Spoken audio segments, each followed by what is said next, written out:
usual, I'm supposed to have my sisters on with me, but they're not ready. But we'll move on immediately. I am actually on this particular show, kind of today, like the uniqueness of the conversation. I gonna mix here, what I go. I saw Igbo, I saw Igbo. Call on a quality, me. Who know you better Korogaso? It's so Igbo. Who knows about too much? It's so Igbo. But one night choice is so Igbo. It's so Igbo. And each of one Igbo kind of point in Igbo. It's so Igbo. It's Igbo. Nimia. Swallow. But one knows Vega. As long as I know what to why kind of. That is all that matters in this conversation. So, I'll call you ready today. Casey, I can hear me. Take him, man. Casey, can you hear me? I have put a gun. Can you make I say, man? Can I get it? I'll quick one of them. I'll go with the chef of the nation.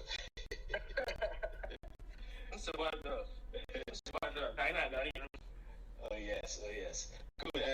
We are live streaming this conversation on other platforms, especially YouTube and Facebook and Kunie Media.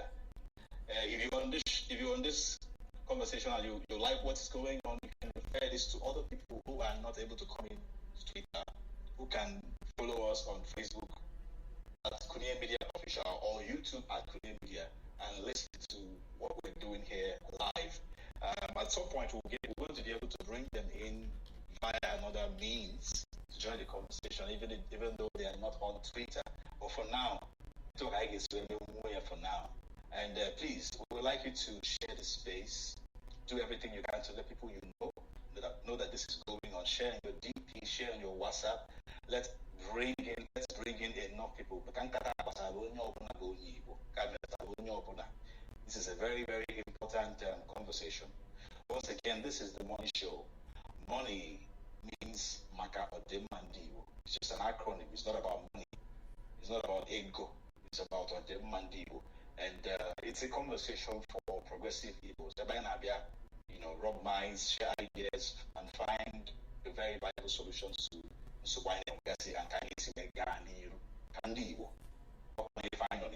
so today, Gaga DJ, Makankano, I'm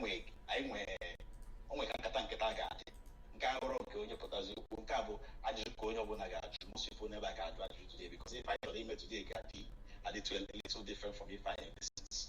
I'm alone before. Like I said the last time I meet you, that today that this month I am able economy I need discuss. What's our economy in Igbo? Because in spite of the fact I know Nigeria, it doesn't stop us from developing our own economy. And likewise, I was saying never who's a teach and never teach an economy. I malify game because I'm this strength, I'm with the means, I'm with the connections, I'm with the talent, I'm with the skills, I'm with the network, I'm with any need. So all it figures it out together. I can see where mayor, we bunite budai, Gizio budai, mayor go walk alone opuna, or by fire now. So today, about today teaching. The banks na kuluno, wo, ye patalia, akuluno, ekwebo sibido, akuluno, obalo ni obuna, akuluno, obodo adema edozi obodo, akuluno, banya makalia koswedi now. So today's conversation is just about that, exploring the investment opportunities in our Igbo. And tonight, we have joining us tonight on the conversation, one of us, a financial analyst, certified financial educator, all our role in Igbo. He's been contributing immensely to developing the economy in Nigeria in many ways. But today he's coming to focus on Ife Basaro economy in Igbo with us. Let's welcome Mazi Carlo Aja. Carlo, you're welcome. How you doing? Thank you, Ka, everybody. So yeah, we're glad to be here. Apologies, I'll pay the English fine, right? I'll pay it, but just because I want to talk a lot about the economics, and I tried to use economics translator to translate inflation to Igbo. It didn't give me an answer, so I apologize. I will try to speak in English, but I can hear. If you ask me a question in Igbo, I'll answer. Just to let you know. So thanks for having me, sir. I appreciate it. Suwadro, I like that car. that comes very heavy. Really, really, it doesn't really matter if we speak English or Igbo, as long as we can delve into the details of what we need to do. Because Igbo develop go very well. Igbo indices now, indices in Igbo. Give empirical evidence to Igbo. We can actually for so I to be able to get all those vocabularies and explain things very, very well in a way that everybody can understand it and be able to apply it. Everybody understand it. And the truth is that so I'm very formal. I can do like that. So let's dive in. We have really, really advanced in Igbo. I need to go so much in different fields, in different areas of endeavor. I need to go Panu Jenamba, I need to go Port Harcourt, Abuja, Kano, Sokoto, Jos, Lagos, Accra, Lome, Cotonou, Joburg, New York, Los Angeles, Houston, Atlanta, Toronto, Milan, Berlin, Lisbon, London, all kinds of things, all kinds of companies, manufacturing, hotels, name it, malls, schools, hospitals. And when they find it's time to bring some of that wealth home, the home that produced us. Because when I get when they get even if I need to go to see for never fan vacation, the poliendo, Meliego Fapata. I just say fanata. For the one for medical purposes, for the one that form of project whenever no one anywhere anywhere because fair what that means or because I'm very interested in anywhere. So I get those by our balloon I will make it create opportunities for everybody being a label. Raise the standard of living label. Upgrading our healthcare, our education, everything was around the when we can buy the Benasani also. In Japan, in Australia, and he decided a man you need to feel so good that you don't even want to go back to where you come from. Where you find natural. Because I know more okay, but reduce so many of the burdens I know. And I will make more money, we'll create more wealth, attract more people to our region. So economy is one of the ways to go about it. And that's why I decided again at this conversation in this way today. And then you was supposed to. But before then, I want to say that we will have to manage our time.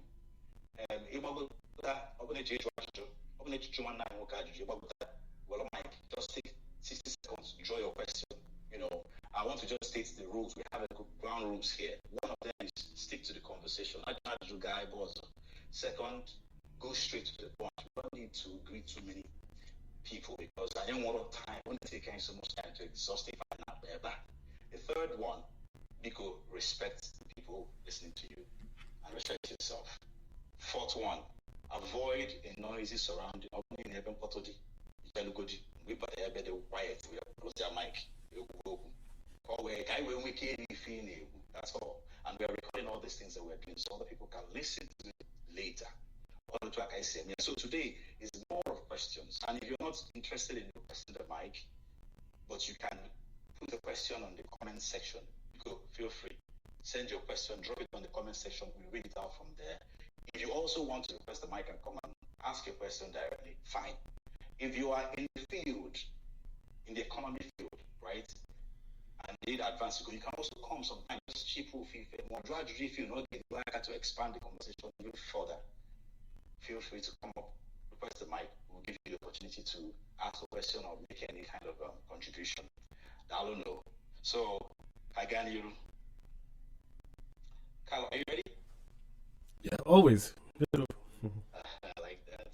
Okay, let me just let me start with this. With all the drama we have with Naira right now, a lot of people, particularly in the buying, seem to be averse to making major investments in Nigeria right now. People now about yourself generally. With Ali, we focus.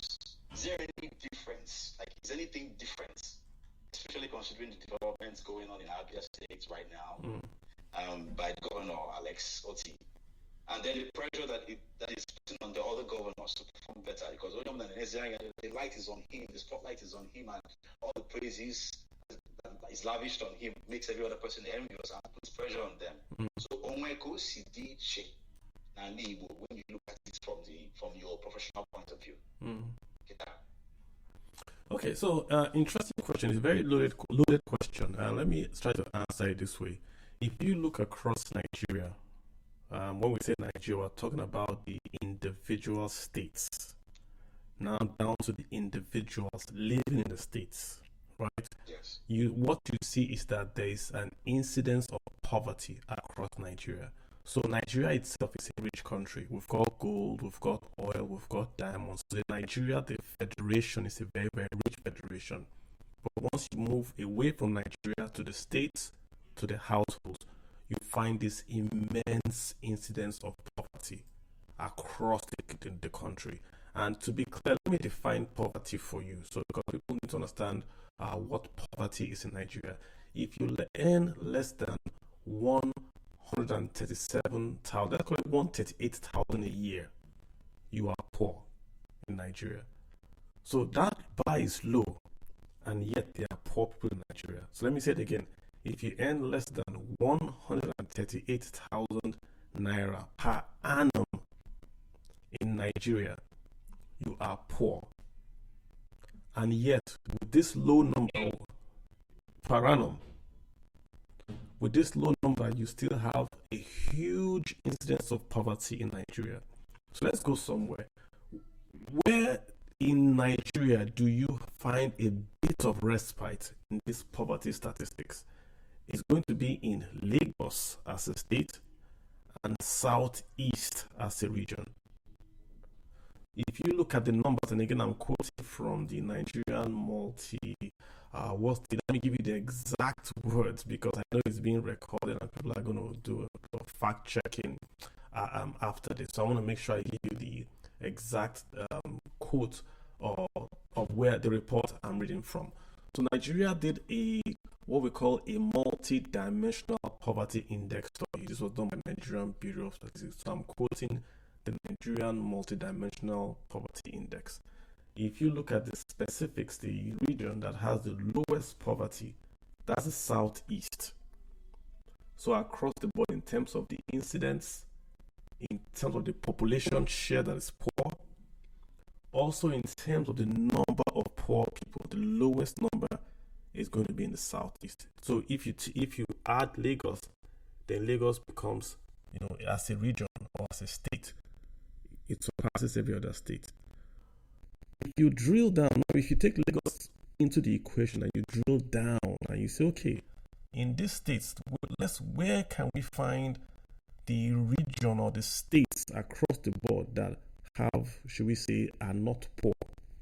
Again, the Southeast comes to fore. There are more poor people, or how do I put it this way? The number of poor people in the Southeast is lower than the number of poor people in every state in Nigeria, including Lagos State. So I say it again, number of poor people in the Southeast, the state in the Southeast, is lower than number of poor people in any state, including Lagos. If you take it, say, state by state, the incidence by age group, number of people by actual number, if you're counting per million. So why am I putting the stats for you? I'm just trying to lay the framework that the Southeast is sitting on a region that has a unique advantage of having very, very should we say, the incidence of poverty is not as serious in the southeast as you have it across Nigeria. There's one exception in the southeast. I don't know if we should name the state. There's one exception that when you put that state in the southeast, it skews the number. If you remove that state from the southeast, you are comparing the southeast to a poor European country. If you remove that state from the southeast. So the point I'm making is that even when you have the Naira issues, you have the poverty issues, if you are living in the southeast, you tend to do better than if you are living in any part of the country. Okay, why is that? Why? It's because poverty in Nigeria is a geographical phenomenon. It's a phenomenon that occurs in the rural areas. So a poor profile, if you said to computer, give me a profile of a poor Nigerian, it will give you a Nigerian that is female, that is young, that is living in a rural area. And sadly, that female is highly educated. So if you take away the female and educated part and just say, give me a profile of a poor Nigerian, to give you a Nigerian that is young, that is living in a rural area. So the advantage, if that is man-made or natural advantage for the southeast, is that most of the southeast is developed. The most developed part of Nigeria is Lagos. When we say developed, we mean the building of infrastructure, road, rail, that kind of stuff. It's Lagos. Next is the southeast. I think that blunts the effect of this poverty in Nigeria in the southeast. You can go from Anambra, and as you're driving on the road, you see homes, houses, water, schools, and all that. Those things blunt out poverty. The more educated you are, the less poor you can become. There's a direct correlation between education and poverty, between masters and poverty, between primary school education and poverty, and that's what you then see in the southeast. That because the southeast seems to have this urban development and education, then it blunts out the effect of poverty in the southeast. So to your question, is it different in the southeast? Yes. Because if you want to invest in a country, you don't invest when things are going well. You're going to be buying goods at the expensive cost. You want to invest when things are bad. That's what Warren Buffett does. So is things in Nigeria good or bad? Things in Nigeria are bad. So if you want to invest, this is the best time to invest. So where should you invest? Of course, you want to invest in a place where at least people can pay you back. So you can make at least a return on investment on what you are doing. So if you look across the country, if you were not a Nigerian and you just pulled up the data, you would say, okay, I want to invest in these places where the incidence of poverty is not as high, because at least those guys can afford my product. When it's going to be Lagos and the entire southeast region, apart from that one particular state. Even if you add that particular state, it's still going to be the same, but that state does skew the data considerably. It's like you're doing 9999, then you have 3. So it's a big skew on the data. So that's why you see, number one, explaining why there's less poverty, why things seem to be kind of quote-unquote different in the southeast, and also explains where the opportunities for you are, which is also ironic that many people leave the southeast to go to other parts of Nigeria when where they are staying has got the lowest incidence of poverty in Nigeria. So just want to start to lay the groundwork, and I think I shared the data with Sugar, so he can share the data so you can see where I'm getting my figures from. So you don't take a manufacturing. Yeah. So on the JT. Yeah, you will see the numbers out there for all the states in Nigeria with the incidents and all that, so you can see where I'm getting that data from. So that's to lay the framework for the conversation. Thank you. That is so fact-filled. I love that. Thank you so much for that submission. It makes things a lot easier to understand why we seem to be having a different experience in Nigeria, even though we're in Nigeria. But I think there is more that we'll explore regarding that as we make progress. I want to follow it up with this.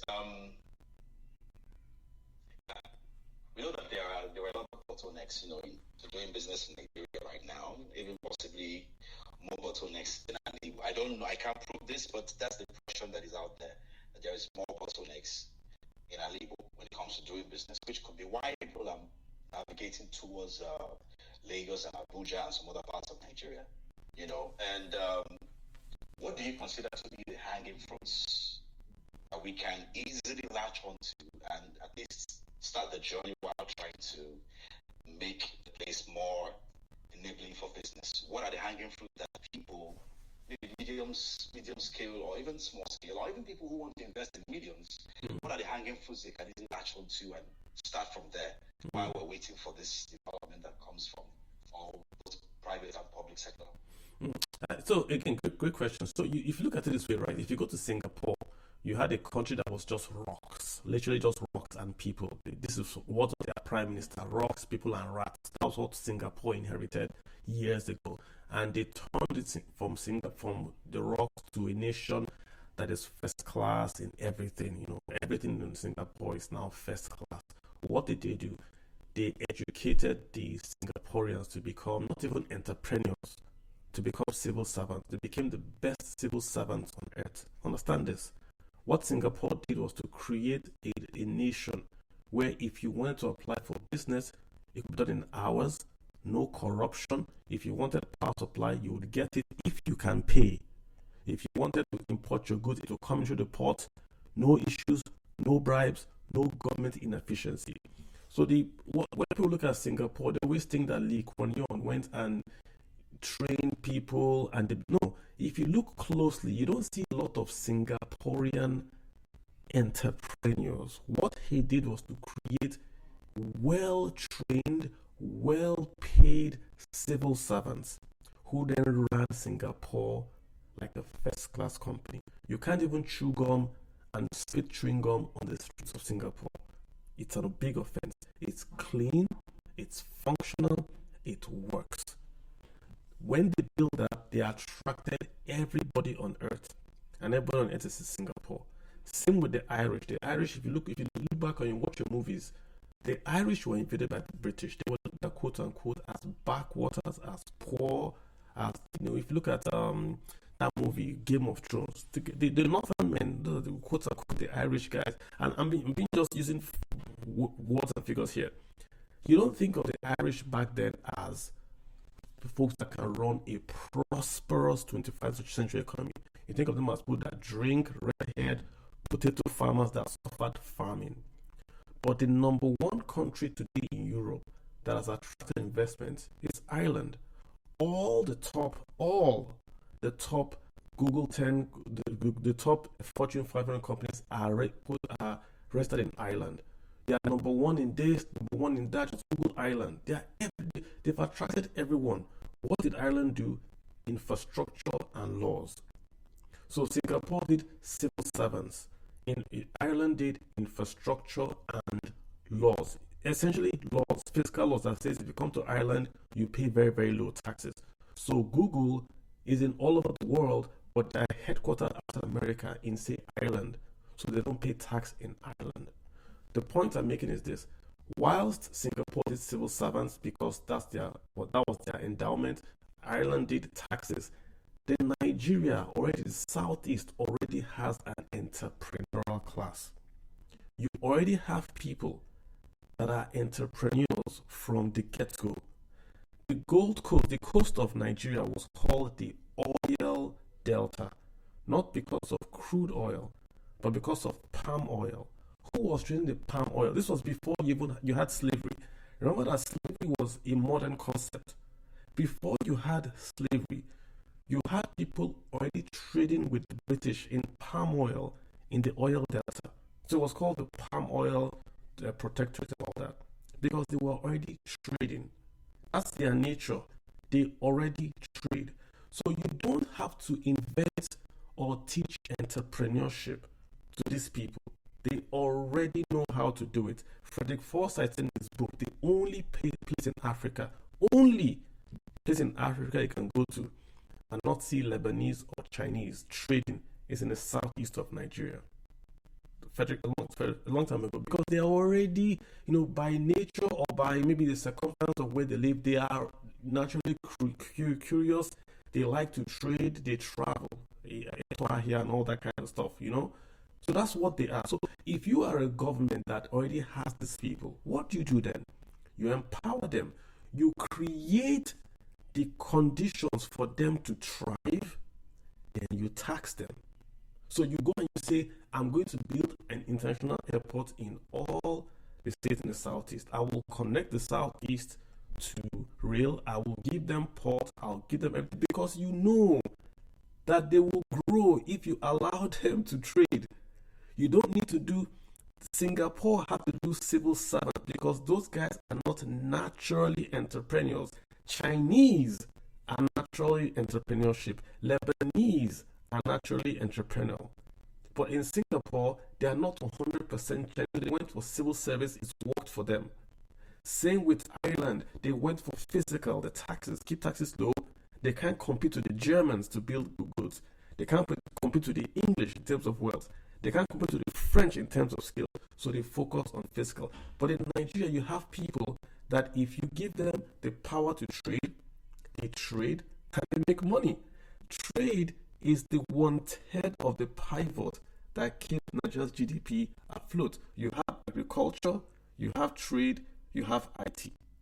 So if you simply focus on trade in that sector, they blow up, they bloom. And if you're a smart president or a smart nation, you make a lot of money from them, from tax revenues. And that's where Nigeria has got it wrong. That instead of looking at the southeast, and I'm trying to use my words very carefully, as the place that they can tax and get tax revenues, they try to lock it up with a key and throw away, lock it up and throw the key away. The Southeast got an international airport under Goodluck Jonathan, international airport, just a few years ago. The rail in the southeast is narrow gauge. Every other rail built in Nigeria today is standard gauge. There are no ports, inland ports, or dredging done in the southeast and all that. There is only in the southeast do you have a region, not state, region, without a free trade zone. There are two in the southeast now. There is the one at the International Airport, and then there is one that is by Imo State, the Huadong, whatever. It's a Chinese name, Imo State free trade zone.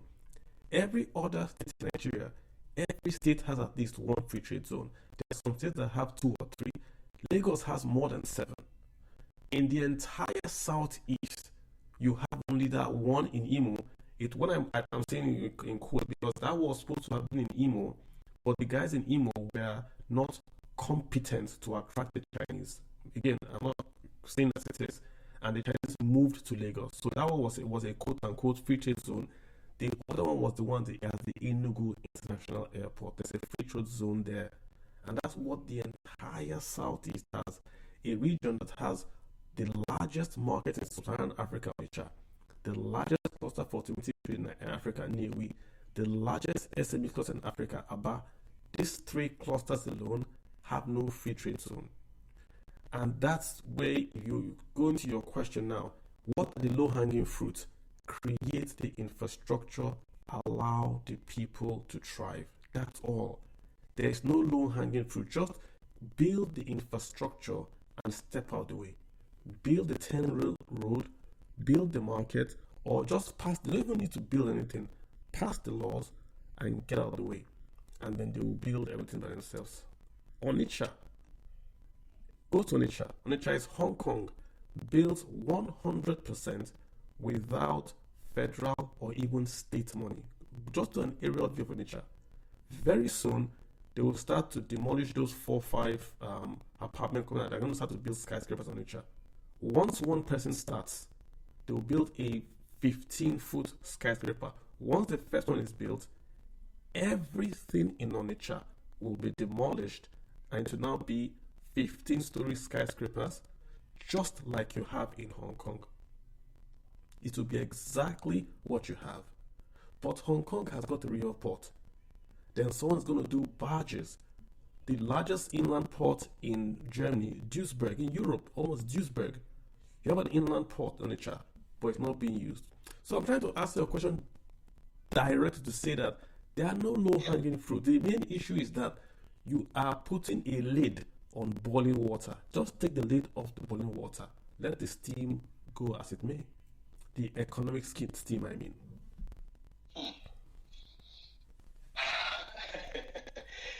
Well, what I'm thinking is this. I'm going to pass it to Casey after I'm saying what I'm going to say now. It looks like everything is still going back to what the people in charge of governance, in charge of the states in the Southeast have to do. But I would like to bring you back to this in a way that we can narrow it down to what the individuals can do, individually or collectively, that doesn't necessarily require direct support of the government. But Casey, let me let Casey chip in, then I'll come back to that. Or do you want to answer that now? Sure. Let me give you a data point. In 2016, United Nations UNDP said that the Southeast was the safest place to live in Nigeria. I don't know when the gunmen started. The one thing I think that the Southeast people can do, this is just there are other things they can do, but the one thing they must do is to stop allowing the Southeast to be used as a place to settle. You don't want to allow the Southeast to become a place where non-state actors, where they are good, where they are bad, call the shots. Nobody can shut down Hong Kong on any day, or can shut down Taiwan, or can shut down Guangzhou. Nobody can. So you don't want to allow that. We must say trade, which is we've agreed that the endowment of the Southeast is trading. And trading is 30% of Nigeria's GDP. You don't take 30% of anything and shut it down. You don't. But we'll come back to that. I'll take question from Casey now. All right. Casey, take it from me. Yeah, very, very interesting. Some of the submissions, I just negenti. A lot of the things you're saying make so much sense, and just like Chika said, some things you pointed out, the tied to the infrastructural amenities they're lacking, and a lot of that, the average individual does not have the capability to provide those things. So, as a people, as an individual investor, when you go try to invest it, you got yourself. What do I do with this money? Where should I put this money, essentially? Earlier, when you mentioned the fact that, I think in summary, when you look at Nigeria, broadly speaking, the Southeast is the lesser evil out of all of the options anyway. So as a result, if you want to invest, go to the Southeast. It's a very promising and feasible location for you to invest your money, just based on what the statistics say, judging from poverty alone. And not make a lot of sense. But then every investment is not forward looking. Every investment whatsoever. So in that context too, I tell you, man, what is it looking like for the Southeast? Itiego, you say, yeah, things are bad now, broadly speaking. Is it gonna get worse? Oh, yeah, the average investor, a lot of Nigerians in our diaspora, they're thinking of bringing money home, actually in the Southeast. But what is it? What does it look like going forward? Just to give you some example, I'm in things mostly from an economic perspective, because all my my area. But in things from an economic perspective, where does it provide? Where provides a better economic market for investment? In the last 17 years or thereabout, in the population growth, which obviously would demand, you can't find any. The only eastern states, the Anambra State, in the top 10, the only eastern states, most of them, obviously, some of them are not, Kano, Lagos, and a couple of other places. But obviously, population alone are brought by migration, some of that as a result of birth rates. But it all boils down to economic demand, demand. And people are just, what does the return look like for my investment? So related here to the Southeast, and then forward looking, how does things look like on this choice investing on the Southeast? Sorry, not the eastern side of Nigeria. I mean, look at it this way, right? Any problem is an opportunity. Any problem. And in economics, we say where two or three are gathered, there's a market. So the Southeast has a market. and you can simply, you don't have to reinvent the wheel. Just go across the shores, go to Lagos, copy, bring it in and do it. There's a guy in Navy now building the largest cinema. I think it's going to be the largest cinema in, is it Africa or whatever. He's in Navy. He's building in Navy. Innocent and the rest are in Navy, building and exporting. You want to tap the natural advantage that the Southeast gives you. That's what you want to do. If Abia State is serious and there's going to be power supply from geometric, that's going to be constant. It will cost more, but it will be constant. That's another big advantage for you. That means that I can do a call center in Abia and go and market to some banks in Lagos and say, okay, I can do call center for you from Abia, even market to some from US firms across, because I have call center, I have 24-hour power. Same thing with manufacturing, same thing with SMEs. The point is this: the Southeast is kind of a small, it's a small place that you want to connect with infrastructure and credit. If you say you have money, what you do with it? Be a money lender. Lots of Nigerians want cash. They know where to invest, but they can't go to the banks because they are going to borrow from the banks at high rates. So get together, get 3 or 4 of your friends, come together, and start something informal to say, okay, we're going to do a private PE. When I mean PE, don't make it too complicated. What is the idea? Okay, how much what is your annual or your monthly or your weekly? What do you need to do this trade?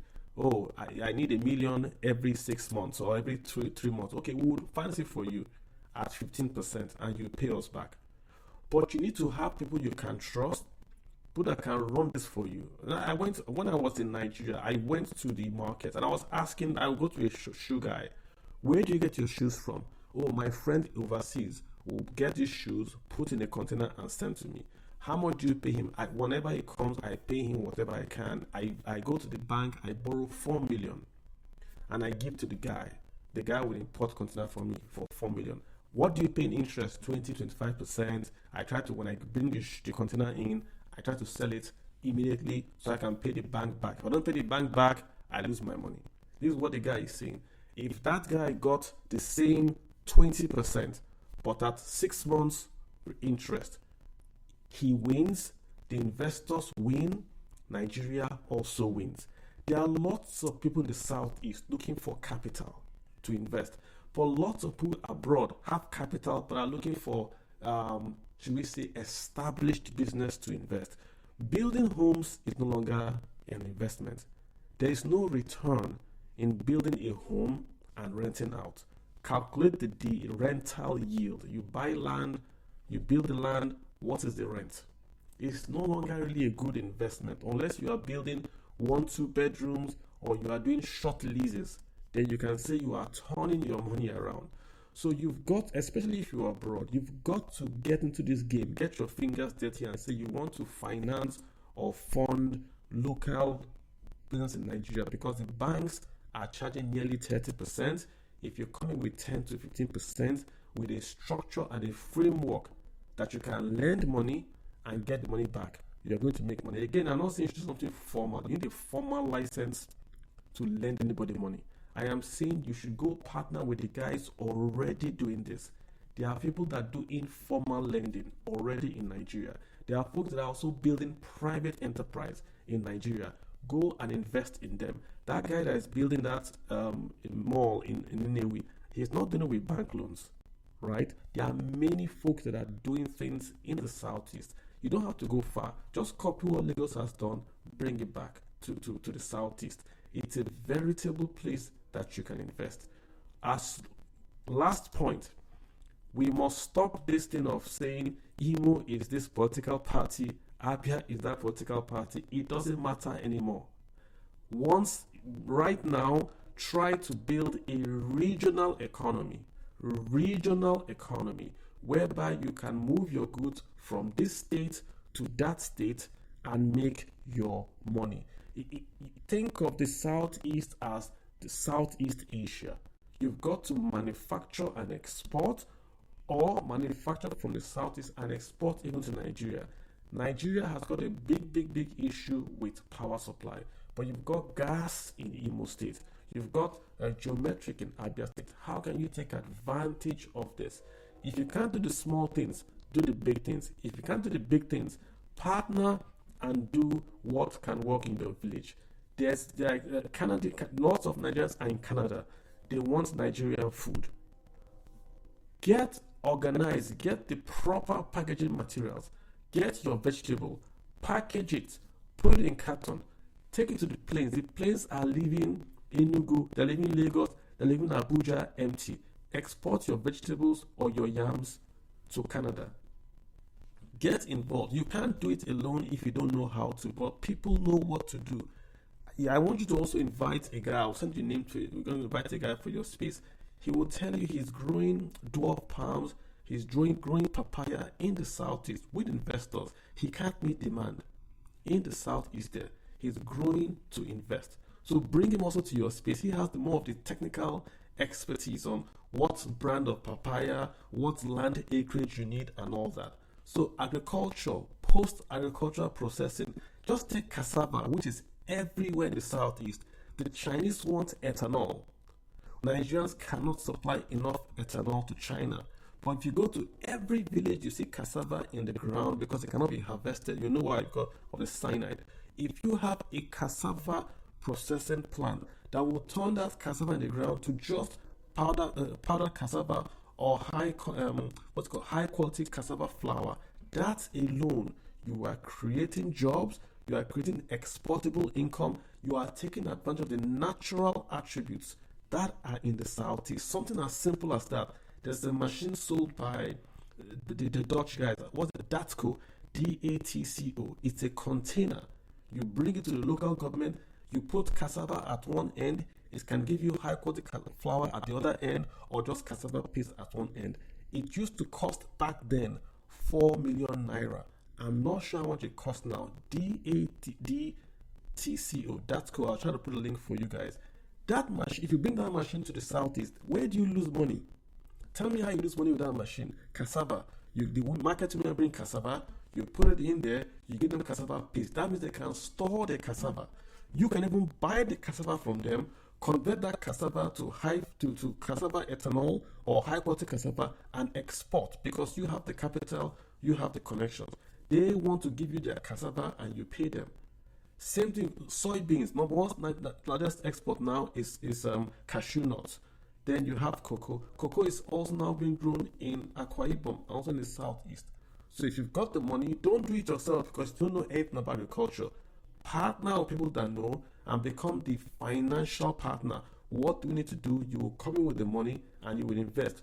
Rural agriculture, post-processing. That's your opportunity right now in Nigeria. Thanks. Wow. I love this. I like how you took it to that direction, because there is no way we can discuss economy in Igbo without touching agriculture. We are actually going to expand that conversation very soon. Not today, not tonight, but we're going to expand that conversation. But in the meantime, I would just want to say this. If you are unable to join the speakers corner or whatever, you can feel free to just go to the comment section and just type your question there. That's all we're looking for. We just want to attack this conversation, manage our time, deal with as many issues as we can while we're here, because this is probably the only time we're going to talk about this in this context in the next few months, because there were so many things I had covered. So quickly, just type your questions and we'll respond, or we'll take it to Carlo, then Carlo will respond. Let me bring in another question here. This is a sensitive question, but it touches what you're talking about. There is a level of trust deficit in Nigeria, but rather peculiar to us in Nigeria because of hardship. Where there is sustained hardship, people begin to look for other ways, whether legit or not, to get ahead. So go over time, due to experiences in the go trust deficits. And when someone is trying to invest, he's also thinking, how do I ensure that my investment is secure? How do I ensure that whatever we agree to do in this business partnership, I'm going to get my own? This guy is not going to cheat on me. He's not going to run away with my money. He's not going to play some funny games and tell me all kinds of stories. I don't know if most of the people who are looking at investing understand how to go about it to make sure that their investment is secure. What process, what procedure should they take to make sure that they are going about this the right way? I think the problem is that there's very, very few professionals that you can find in Nigeria. I explain, I have friends that are from Philippines, and lots of them are in America.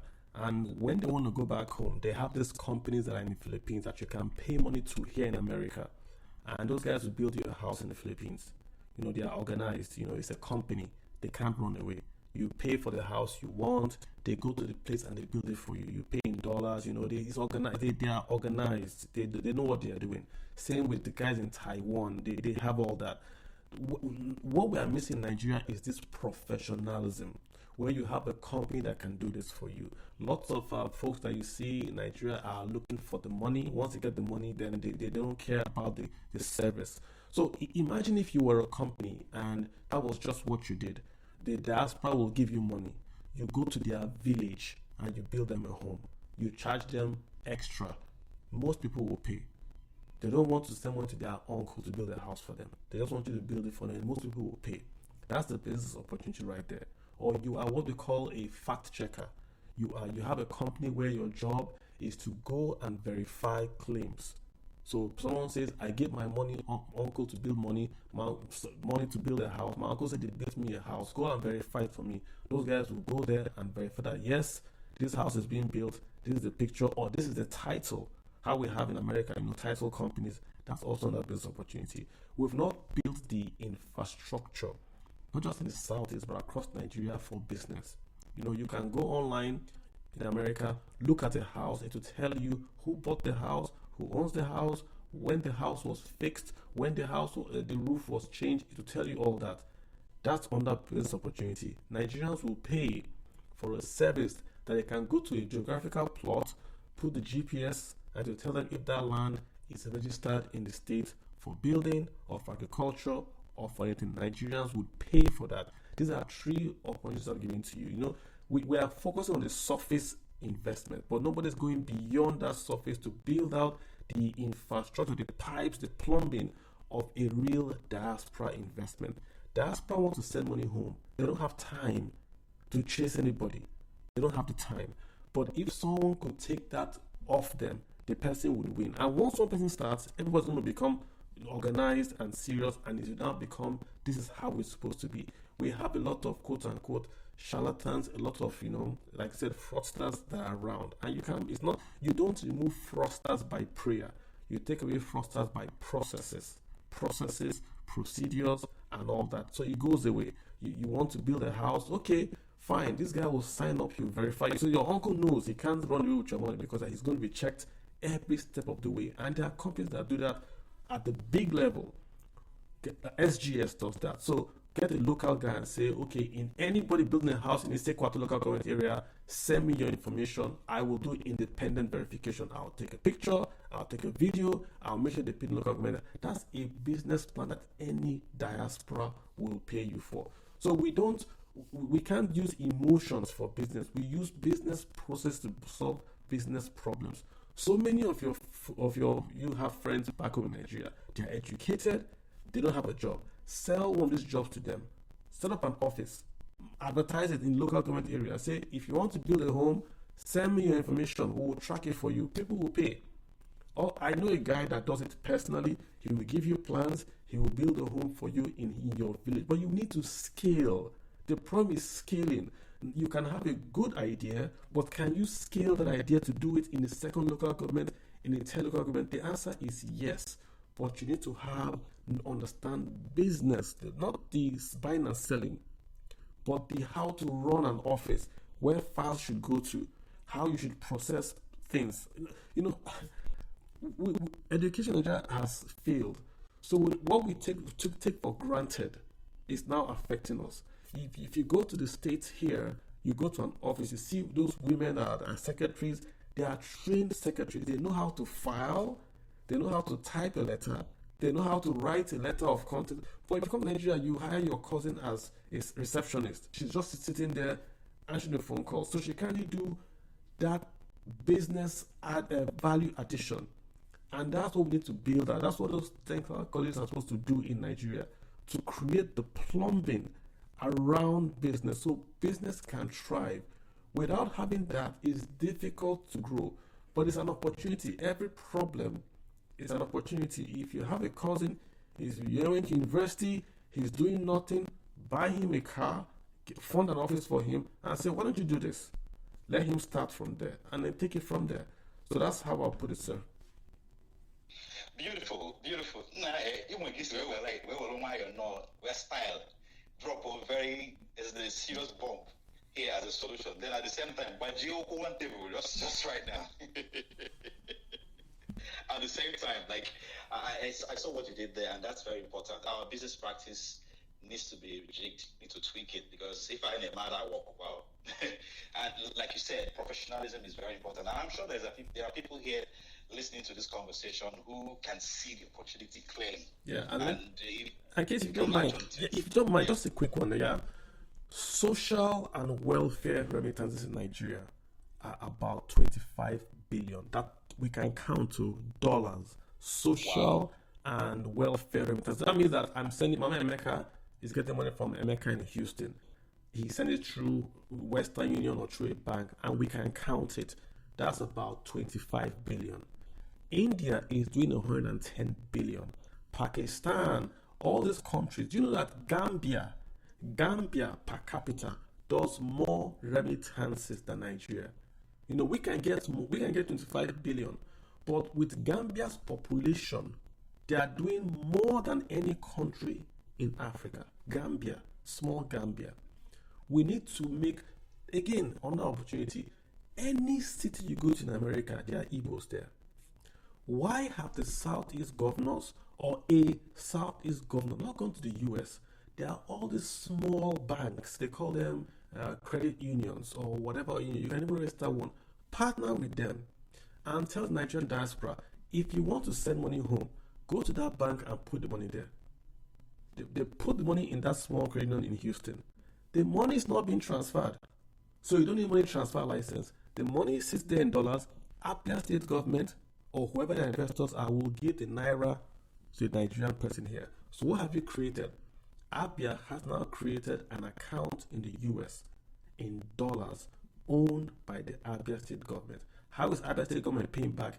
It's FARC money in naira. No money is being transferred though. So you can't hold Abia government for license. You can't hold them that they are doing money laundering. No, the money is sitting in the US, in that bank, small bank in the US. But Abia is paying the naira here. So what does Abia do with that dollars? Abia says if you want to export and you are going to put your head office or your manufacturing office or your whatever office in Abia, we will give you dollar loan at 5%. What's the interest in America today? 1%, 2%. Abia is getting the money free of charge in America because remittances dollars is in America here. They give it to a loan. If you are going to set up office in Abia or whatever office in Abia, you get a dollar loan for 5%. They don't give you the money, they will pay for the imports. So when you raise LC, you go to Abia, you give them your LC. Abia will fax that LC to their office in America. The American company owned by Abia there will send the FC, will pay the dollars to your bank in America. Again, dollars has not traveled though. The America to America, Nigeria to Nigeria. You get your goods, you pay Abia in naira for dollar goods. You have created an advantage that Abia that any other state cannot copy. Even a state that does the exact same thing cannot copy because they don't have the diaspora that you have. So you are using your unique attributes in the Southeast to grow the Southeast. They can't copy because they also need a diaspora to copy you. And this is the point I'm making. You go from social welfare to a business. You hire people that know what they are doing. You don't want to hire your cousin You hire people that know what they are doing to run this. You create a fund. The South, and imagine if all the Southeast states they just use their FAC, they appointed a private sector company to do this, and they bought a bank in Atlanta, in Houston, everywhere in America. They own 50 banks across every county in America. Those banks in this county they would welcome that investment. So if I want to send dollars, I put $1,000 in the bank of whatever in America here. They don't. That's it. They will welcome it, and you create a fund for the Southeast in dollars abroad. Then those Southeast dollars are then used to fund a dollar infrastructure impact bond to connect the entire Southeast by road rail across the board. You have in one policy changed remittances, funded your infrastructure, brought professionalism to that trade. The Chinese will be begging you to do business with them. So we have to change the level of our thinking. We have to go beyond this oil money. That's nonsense. India is doing 100 billion, 110 billion remittances. I cannot $25, whatever. Oil money can't go anywhere in Nigeria. It can't go anywhere because we are too many. You've got to come down to the individual families, educate them, equip them for growth. That's what you need to do. Oh, great. Thank you. Casey, chime in, please. We depend on our paper and ideas. So we need to be writing down some of these things, especially some of the things you could go in the past. Because in I know here in Emebo, we're having a discussion. We're also collaborating. Business ideas now put as a result of it. Nonde they sharp, take down some of these ideas, then get it practical, the ones you can implement within your capital reach and things like that. But yeah, I think you've alluded to some of it, but in I oftentimes in I knew who but Igbo other compete and I collaborate. And it seems fair, seems like it's media and trade, you know. I Bob and I business, we collaborate a lot. Madu Batana business on Igbo. Say, Nehen job, go to Nigeria. I say, hey, can you wait here in our office, in our branch in Genatia 1 year, there is it. We collaborate, and because of that, we all become successful as a result. But oftentimes, things like that, especially most people in our diaspora, oftentimes, some investment opportunities. I'll give you a quick example. In India, Hanaro in a place, actually go something like an investment, a franchise, or maybe you go one of Nukun or things like that. They come together and put resources together and do it. You find things like that do not hardly ever exist amongst our people. Some of it might be trust, the lack of trust. Some of it might be other reasons, only of my personal interest in gear, things like that. And then when you take it further in the business environment, sometimes, when some selfishness and less collaboration, or when ideas, we collaborate together to achieve some of these ideas that you pointed out, some of these business ideas. Or when it feels like, for me personally, I feel that, actually you want to bring back some money to invest at home, and when so many opportunities. For me, I feel that a lot of the things propel any geographic environment, but things like education, industries, and agriculture, those things are very key and very important. So for an investor now, okay, there's some of those things around, but then he doesn't have enough capital. He doesn't have the trust. There are certain factors limiting that need to invest back home. How can we as a people collaborate more together to be able to achieve some of these things that we cannot individually do by ourselves? Yeah, so again, the point I'm trying to make across is that the individual investment is not as important as the structure around which you want to trade.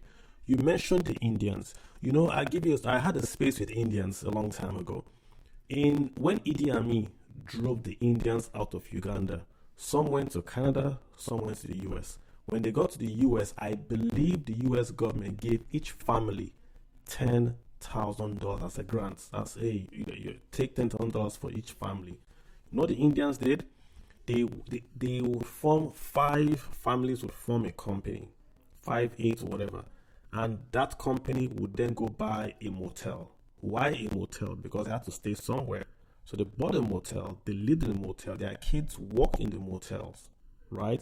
And then what would they do? Next year, that company, that motel, would sponsor one family via bank loan to buy another motel. So they used one motel to buy the second motel. So that family moves there. Next year, the third family. So if you notice, in 5 years, they all had motels. And why stop there? They continued buying motels. Same thing with filling stations. They bought filling stations. Next year, they buy filling stations and all that. Let me tell you something. Do this. If you live abroad, Canada or the US, do this. You have to post the name of the company that owns the motel or filling station.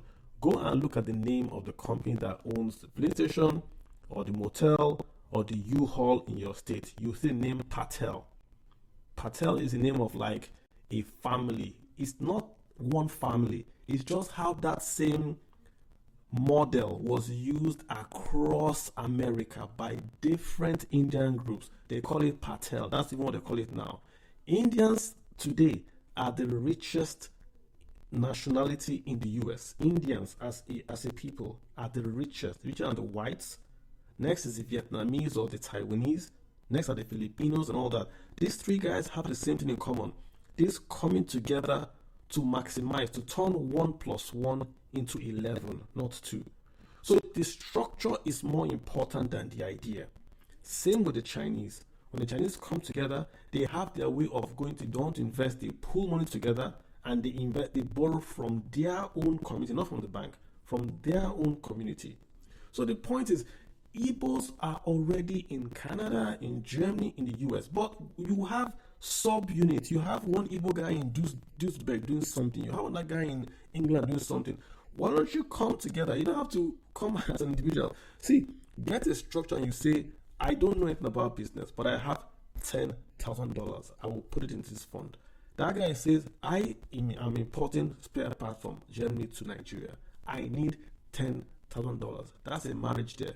But it has to be under a process or a structure that can protect my rights to get my return, and I can sue you if not, I don't get my return. So the US already has those protections.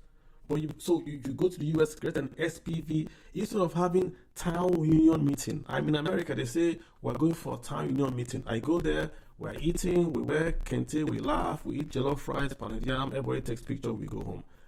Where is the SPV for the Igbos that want to invest? Don't know anything about investing. I'm a doctor, but in my hospital in America, they are giving away the X-ray machines because they are now out of use. They want to give away the X-ray machines that are working perfectly, so I can take those X-ray machines and send them to my factory or whatever in Lagos. Where is the place where we can talk about this?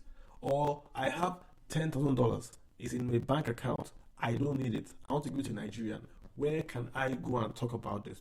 And you don't have to just have the structure to talk about it. You'll see ideas. So if every town union, in every age grade in America, in Canada, in America, must have a business forum where you guys come together on a particular day and you are talking business. Once you start to do that, the Nigerian guys will come to you and say, we heard you guys are doing this. Okay, we want to be giving you proposals. So even if you want to have Shark Tank, do Shark Tank. Let them create their own industries and come and present to you. They can present to you via Zoom. They present to you and say, this is the idea we have in what we want to do in the Southeast. We want funds or we want capital. Oh, we have a social impact school. We have a school here. We need projectors. We need computers. Does any of you know a school in America that is getting rid of their old books or getting rid of their solar panels that can send these things to the Southeast? That's what you need to do. Then each of these individual trade unions have got to be connected. You have Igbos working in Amazon, in Twitter, in Facebook, in Google. Build a super highway of information where everybody can say, this is what I need. Just like you have MMM, that fraudulent company. Give help, accept help.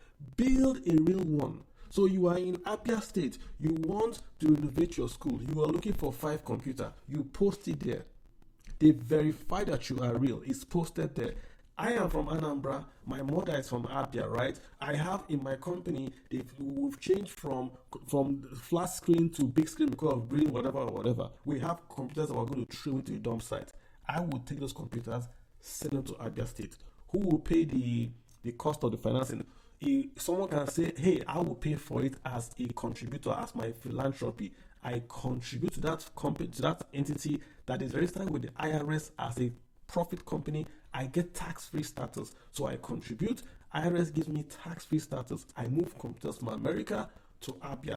Abia gets computers. I get tax-free status. The company has the way to take rid of its old computers. We are winning. But it's not the idea that is as important as the structure. Create the structure. This is not an impossible thing to do. Create Facebook, but for business ideas, like a Kickstarter Facebook Igbo thing. And you don't have to make it Igbo, make it everyone else to join. Each union must have an economic forum. Each one. And when you're talking, talk amongst yourselves. That's why Indians can send 110 billion home. Chinese can send 110 billion home. And we're not.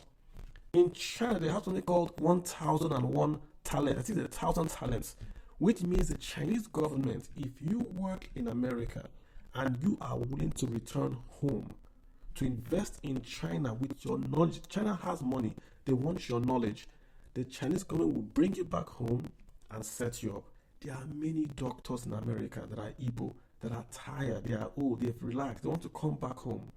The Igbo governors, the Southeast governors should be able to say, come home, sir, we'll give you land, we'll give you the money, we'll build a hospital for you, you become the academic director and train people under you, sir. Come home and do that. You are the health guy in New York Department of Health. Come home, come and become the advisor to the Abia Department of Health. It's free labor. Those guys don't need your money, but they want to come home in a place that is safe.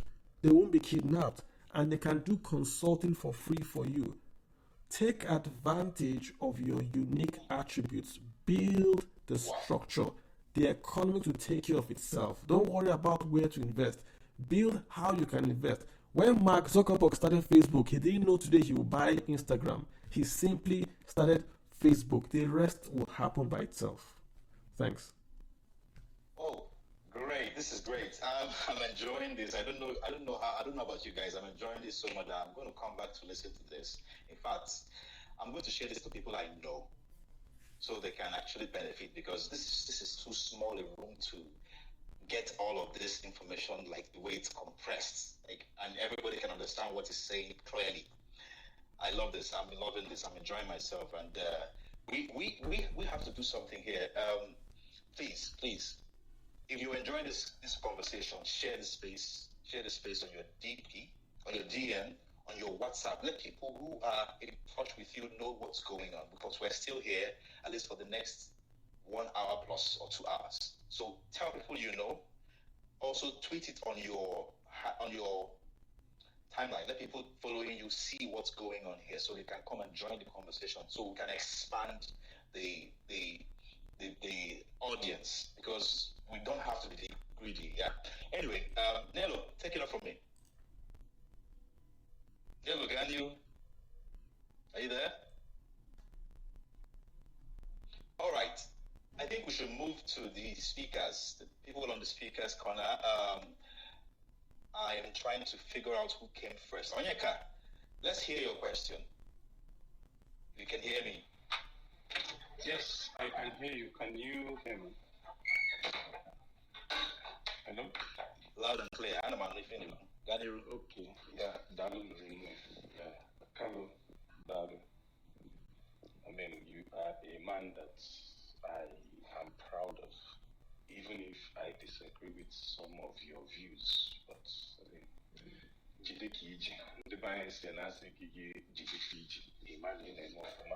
Nico, you have 60 seconds to answer your question. Yes, yeah, I know. Now, the question which I made you is that Ohaneze has created an initiative of sorts that will encourage ndị be anyị bi obodo oyibo imeki investments n'ala Igbo, tangible investments. And a lot of work went into that particular initiative. It would create a multinational company, essentially, owned by Igbo people, controlled by Igbo people, and all the investments will be in Igbo land. Multiple things can be true. We can be doing even Igbo valid. Okay, but do you have any information or idea on this initiative Ohaneze has been pushing for? I have forgotten the name, but yeah, thank you. Yeah, so let me just again, I hope it's not going to be controversial. I wouldn't do anything with Ohaneze. They are too politically conflated to achieve any level of wide acceptability. I think they are doing too many things. They are a political group. They want to get a president. So whenever they talk, they'll be looked at as political. And many Nigerians or many diaspora don't want to be involved in that. They can create and they can sponsor a new economic front. And that's the thing I think they should do. Listen, let's move on, right? We've talked about the attributes, and it is clear and factual. We've shown what other nations can do. Look how the Lebanese are doing. Look at what the Koreans are doing. Look how the Chinese, even the what's it called, Kim Kardashian people. What's her name? From Armenians. Look how the Armenians are doing. We are no different from them. We have unique attributes. We are entrepreneurial. We are across the world, and we have shown that on individual level we can do things. What we need now is to create the foundation, the structure to move ahead. I think Ohaneze is not the right body to move this forward, right? Odua in the Southwest is a very, very good organization because they came out initially and they said, listen, we're going to do economics or we're going to do business, and that's what they've been doing. So Odua, you know how they separated it from the political side of the Southwest? Perfect. They not had NDDC, Northern Nigerian Development Commission, where whatever the name before, I forgot the name, that they were just doing economic development. If you read the economic plan in Northern Nigeria, it's far superior to what the Southeast and even the Southwest had. This was a plan written to them by the British to do.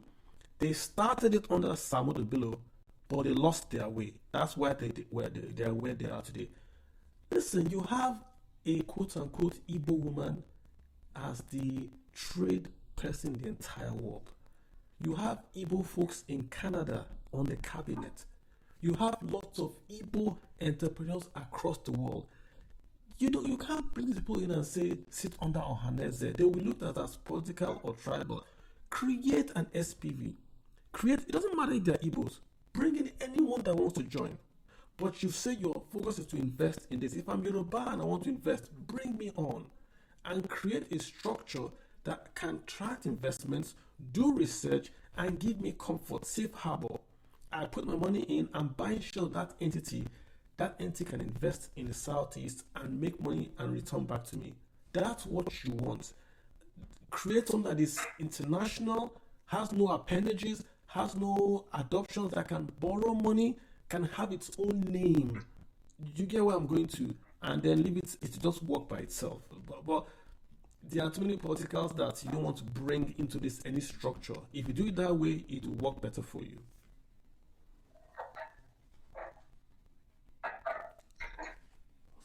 This is so good. I love this wonderful answer. I think that takes care of something that we have been silent about for some time now.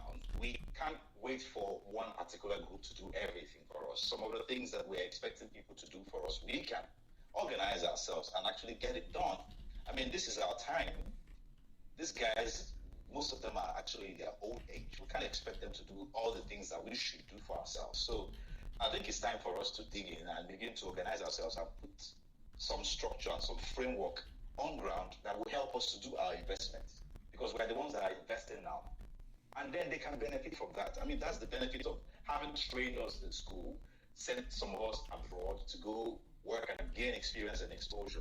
So it's our turn actually, essentially. Okay, let's go to the next person. Grand learning or great learning. Let's hear from great learning. Ngwa, unmute your mic, please. Hello, can you hear me? Hello. Yes. I'll speak in English. My submission might look like complaints because what I think the Southeast needs, like let me just use Alibo needs now is. Sorry. Do you want to ask a question? I want to know how to tackle my own submission is about. It's like a complaint, but that's why I think that's what's pulling people up from the Southeast, like livability. Like let me use Anambra as an example. When you go to the capital, Onitsha, everywhere looks like the place doesn't look appealing. I can't see myself living there because the whole environment is just there's lack of organization. There's trading everywhere. In fact, it's like there's no government in the whole state. So a lot of these things contribute to why people invest in other states. It's not that people don't want it. When you go to the capital, have you been to the capital of Anambra State? People, when you go there, I'm from a neighboring town there. I'm of their town. But when I go there, the whole place is disorganized. I say, how is this a capital city? Because despite the trade in the states, everything is just screwed. Everything is unorganized. When you go to the main market there, there's no organization. There was one I was reading about. Is it Ghana? Hold on, please. I want to extract a question from you so that Carlo can respond because that's what we're doing now. So if you have a way of turning this into a question so that you can gain something from it. We're not trying to just rant. We're trying to actually look for... It looks like a rant, but it's just a question. I'm trying to say, how do you get the governors to do the right thing? Because I've seen Nairobi, even the Ghana, what's the name of the second city? I've seen what they have done to their market. They upgraded, there's one of the market they upgraded in. What's the name of the second city after Accra? There's a market they built there. Kumasi, right? I saw the central market there. When I saw the central market, I was wondering why can't we do this in this Onitsha main market there? And I even follow a lot of, skyscraper city. I follow their development in Poland. I've seen what they have done. I saw where Poland was in 1991. I've seen where they have gone. I just wonder whether there's something wrong with us or something. I just don't know why we can't organize ourselves. I don't know how we hold the governors accountable because the governors, they just seem to just go there, do everything they want, they'll just move out. It's like they don't care about living there. Like it's like we're letting governors that will just come there, embezzle the money and just leave. How do you hold the governors accountable to do the right thing, to make the infrastructure to look up to global standard? Because I just don't understand. It's like they're just doing everything in a crude way. All right. Carlo, I guess you understand this question. Thank you very much. That distribution is just like, I just don't. All right. I think it's a very, very valid question because there's what they call perception and branding. If I was a foreigner, my boss told me a story. My boss, I worked with a guy that was a global investment banker. He said once there was an American father-son. These guys managed billions, and they came to Nigeria because they had read data that Nigerian market was booming. It was the best stock in the entire world. So the father and the son flew into Lagos to talk to Nigerian investment bankers. At the airport, the father collapsed and they died because there was no power for the air conditioning set. So the father, like a Warren Buffett kind guy, collapsed at the airport. They had to rent a private jet and fly the guy immediately back to the US. The son supposedly said, "Fuck Alpha," which means, oh my God, did I say that? I apologize. Essentially, forget about the high returns. The high returns don't mean anything if investors cannot come. That's what the gentleman is saying. You've got to create an environment that people want to sit there and invest, because when you stay in a place, you are spending, and if you are spending, you are growing GDP. Look at Abia State. Have you seen the before and after pictures of some roads in Abia State? You can't believe it. There are some roads in Abia that look like jungles with a pond, not like a pothole, like a river. This is a state, a river. The last time I was in Abia millions of years ago, I couldn't come out of the car because it was too dirty. I couldn't come out of the car. Now you see Abia with clean roads. They are bulldozing rubbish. They are fixing the place. where everyone's talking about Abia. Everybody is talking about small, tiny Abia today in Nigeria because the governor is just doing roads that a local government guy could have done in Nigeria. But he's doing just that, and look at the what he's getting. So the gentleman is quite right. You can't just walk. You've got to show walkings. Look at Dubai. When we land there, we like it. That's why we go back with our family. Look at what Cross River had to do with Tinapa and also with the carnival. You could not get a hotel in all of December in Cross River. Even the home, before there was Airbnb, the people in Calabar would leave their homes, rent it out. You had to paint your house, and they will sell their chicken, their water in front of their house. So in December, the people of Calabar made a lot of money just because of carnival. That alone. And why were people coming to Calabar? It was safe, it was clean, and you go there once, you go back again, then you go back the third time. America, everyone goes to Nevada. Nevada is a desert, but people are living there now, right? So Florida is a mosquito-infested swamp, but people are living there today. So you've got to clean the place up and have it has to look nice, because you want people to come to your place and stay. Why would I take my kids from America and go to a place where I'm scared of walking on the street with them? Then what's the point of the large population in the Southeast if American Nigerian children cannot walk with their parents on the streets of Aba? Then what are we doing? So he has a good point, and I hope the governors also understand that aesthetics is part of the package of investments. Thank you. All right, KC, take it from here. Thank you for that response, Carlo. KC, are you ready? Yeah, Carlo, thank you so much. It could go so many important things here. Achom, I know everybody. If you can, write down some of the ideas. I'll highlight. There's been a few, but just in summary, one of the key things that really stood out is that we need a hub that brings ideas and investors, especially specific to Igbo. It's very important, and we need it because everybody can connect, everybody can ideas give me opportunities, and then the magic happens. Another business idea he highlights, for example, there's a lot of people, especially in the diaspora.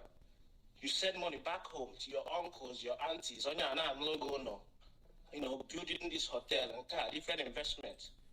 Can somebody create a company? Get where the duty, check some of those investments. Hey, yeah, I take a roof. Things are going as planned. Yeah, I go and check here and things are going as planned. Those are problems in these solutions. So it's really important, in all of these conversations, kind of highlight some of these opportunities, these ideas, my question, actually, kind of not very, very practical now, on an individual level, very direct. A very young man or young lady, whatever the situation be, on where you go, or you're on a diaspora or wherever, maybe like 5 million or maybe 10 million naira, but on a sizable amount or try invest here. Care caution again here, care directions again here. What are the things you need to look out for? What are the things you need to be aware of? Each invested that money in Nigeria. So it's not very direct. They go at the ready in a bank account. How much have you made the next step? Here's some of the ideas that we keep in points and some of the cautions we keep near the person. Okay, these are the things I need to look out for before we make this investment. Thank you. Okay, good question. So the first thing I'll say is if you are not going to live in Nigeria or work in Nigeria, then do not invest in any investment that requires you to live and work in Nigeria, which means if I'm in America, I should never invest in a restaurant or nightclub because I'm not there.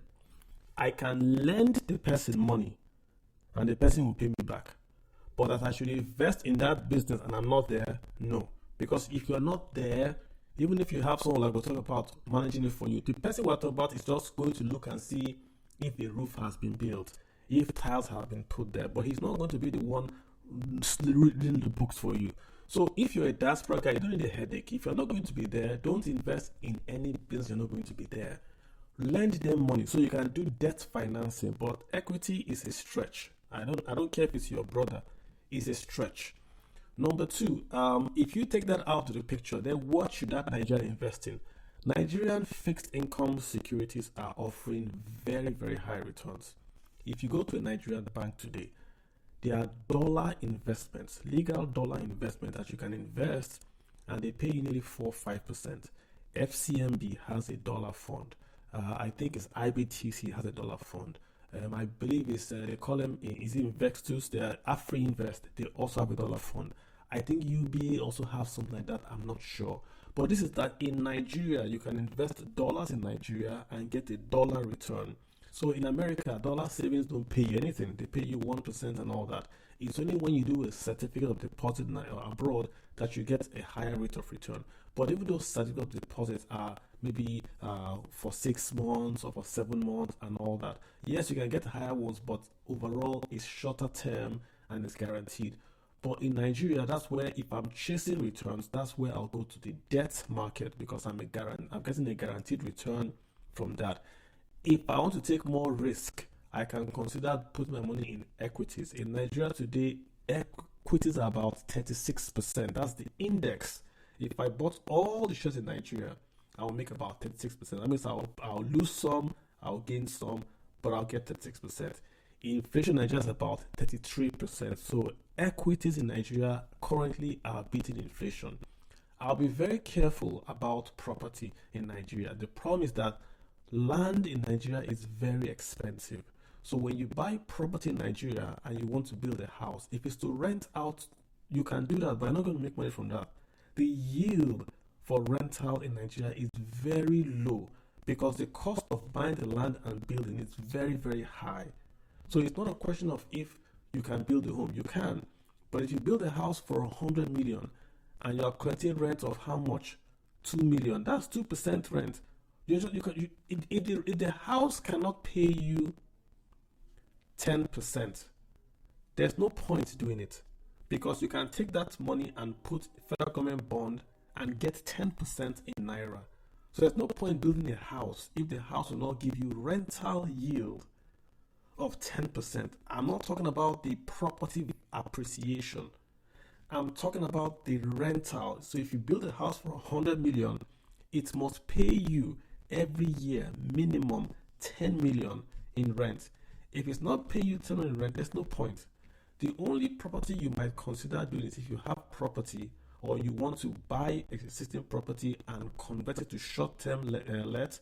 So like a hotel, people come in from that so they can live there 1 month, 2 months, they go. So you are increasing the size of the interactions with customers to increase your revenues. Now you're not buying the house to rent out to one tenant who will pay you once a year. No, rather you're saying in that 1 year you have 5 tenants and you're going to collect your full rent from them. So perhaps that shifts it to near that 10 million. So that's the rule. If you invest 100 million, it should give you 10 million. If you invest 10 million, it should give you 1 million. If it's not giving you that 1 million or 10 million, don't invest in it. Don't invest if you're not going to be in Nigeria. The last one again is, remember what I said, if you don't know, don't invest. There are people that export agricultural products from America or from Nigeria to America. Don't join them if you don't know about it, but you can invest in them. If they need money so bad, they can write you a bond and say, if you give us this investment, we guarantee that we will give you back so. So go to a court, get it notarized, make it legal, you have it. They will pay you back because you are giving them cheaper sorts of funds. They will try their best to pay you back. But that's also a very, very good area to invest in these small SMEs that just need capital. They already have the idea, they just need capital to scale. You can also be there. So I've gone from less risky to more risky. The less risky ones, you go to Nigerian banks, you give them the money, you take your dollars, you give them, they give you a higher APY, annual percentage rate in dollars. That's the less risky. Or you convert your dollars to Naira, you invest in Naira. So higher risk because you're now investing in Naira. You've lost the $6. Or you do debt. You take your money, you give to folks, they give as debt, they pay you back. That's now the highest risk because you are now investing in debt. If the guy cannot pay, you can't kill him. You cannot pay. If you want to do property, be careful. Buying a house has to pay you at least 10% in rental yield. You can build a house for yourself. That's fine. You don't care about yield. But to invest in anything, it must pay you 10%. So which means student accommodation, whatever they're asking to invest in, ask them for the yield. What is the yield? If I invest this, what will the students be paying me back? If it's not up to 10%, you walk away. So I think I've maybe tried to give you that. Let me stop there. Yeah, thanks. All right. Thank you very much, Carlo. This is taking a different turn. But let's just exhaust the questions we have now on the speakers, and we'll move to the comment section. So who comes next? Biko, actually, Biko, wine space. I would like us to have some ladies come up and ask questions as well. Come and join the conversation. I'm sure you have a lot on your mind that you would like to discuss with us. Just bring your questions, however, whatever it is. Let's have more women on the space. There was somebody by the name Awele that came up before, but I think she dropped. If you can come back, please do. Okay, let's go to Agobata Victor. Agobata Victor, you have the mic. Please ask your question in 60 seconds. Let's have greetings, everyone. It's not much of a question that I have, more from a contribution. I didn't join the space on time. I only got the notification late. So my contribution is in the aspect of agriculture, like Carlo mentioned earlier.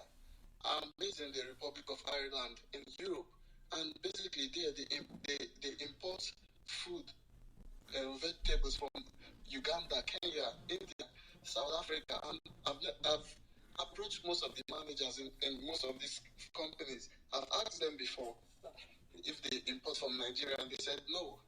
Looking back home, I know that our land is fertile and is blessed. I was in Nigeria during the Easter break for my friend's wedding. I spoke to my friend about it, and we met some people in Owerri. We told them about it, but nobody gave us a tangible answer like, okay, that agriculture is something they would like to look into. And I was like, this is a lucrative thing that you guys you have fertile land, cultivate, and I can help with paperwork and maybe writing emails, proposal to these companies. I can go in person, submit it, then you both do your communication, but no answer was given to me. I just ignored it because it's not a particular field that I would personally go into. So agriculture is a good field that most of us should look into in the East, and especially in Anambra, in Imo State, in Abia. We have fertile lands there. I've not been much of in Enugu, so I really can't say for Enugu, but the places I've been to, even in Ebonyi State as well. And another thing he made mention was the hub for fact checkers. Also, when I wanted buying the land, I encountered difficulty while abroad. I had to go through friends from school, even lecturers from my university back in the day, to help me verify the land and all that. So surveyors will also be a plus in the fact checker, so that you be rest assured that, okay, yes, this land that you're purchasing is actually legit. It's not like it's not in a place where it can be maybe a government property, government land and all that, so that in future you'll not have your property being demolished. So I think the surveyors need to come into the fact checkers as well. It's just my own contribution. I'm just trying to chip in. Not like I have a question to ask. All right. Thank you very much, Victor. Let's move to the next. Real quick on Victor's point. Nigeria's food crops are not being sold abroad because we're not passing the safety test. So a long time ago, they checked the containers that the goods are coming from Nigeria. It contained chemicals. In Nigeria, we have pests, so we were spraying the chemicals with fumigation, and that contaminated it. So we haven't passed. I think in Europe we were banned for like 5 years. I'm not sure if we've come out. That's what the problem is. We're not doing it properly, which goes back to this process point about. If you want to export, learn how it's done. Even in Ghana, if Ghana can export without issues, Nigeria should be able to export food without issues. Package properly, don't use chemicals, and export it. Labeled as organic, it's premium, you can sell more. So when Nigerians are the ones failing in that regard, Nigerians now go to Ghana and export yam. So they take the head of the yam from Nigeria, plant it in Ghana, and export it as Ghanaian yams, but it's Nigerian yam, because you can't export yams to Nigeria abroad. It's banned because of the chemical use. All right, just to give you that context. All right. Well, get Donald. McDonald, can you ask your question? Loud and clear. I ain't anything.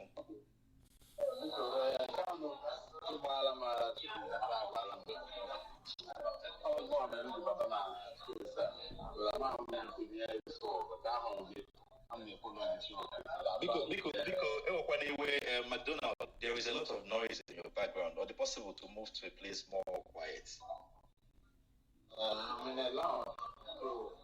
Because the noise, the sound in your background sometimes overwhelms your own voice, so we can't even hear you clearly. Probably can move to a bit quiet. We can go. Okay, go ahead. Thank you. Is it better now? A little better. Can you? Okay, I was using a headphone. You understand? Because I'm in a lounge. So, but I don't want to go off this space because it's quite enlightening.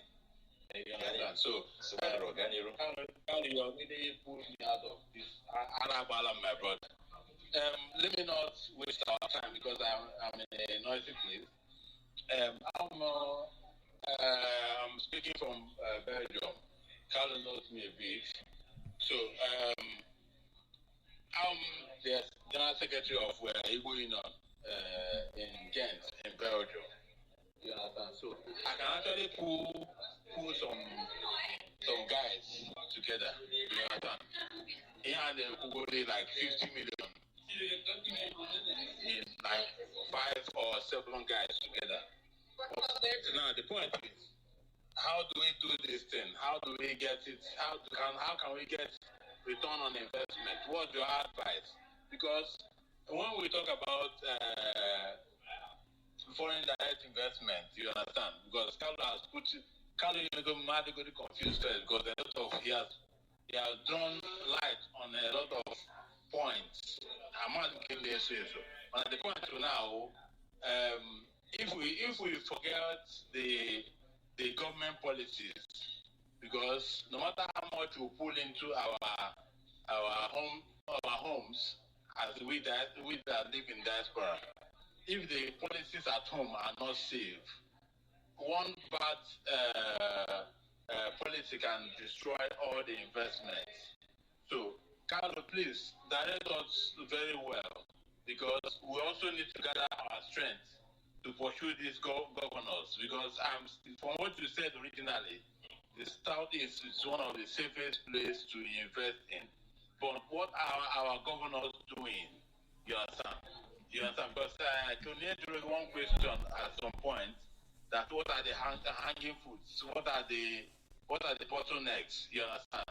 The federal government are not really, there's a conspiracy in the federal level against the Southeast. You understand? But what are we doing to fight against that conspiracy? What are our governors or the fact governors in the Southeast doing to fight against this conspiracy? I think they are gullible. They don't want to sacrifice, because if the Southeast governors could be able to sacrifice, we can beat our chest and overrun whatever this federal government is conspiring against us. We can beat them. Like we are started from the south, from the Abia state now, from where you're staying. Okay. I think he has heard your question, so let's have him respond. Then we'll move forward from that. Thank you so much. Yeah, I think I was saying that I started off by saying that no investment, you cannot predict the future, but the time to invest is when things are bad, not when things are good.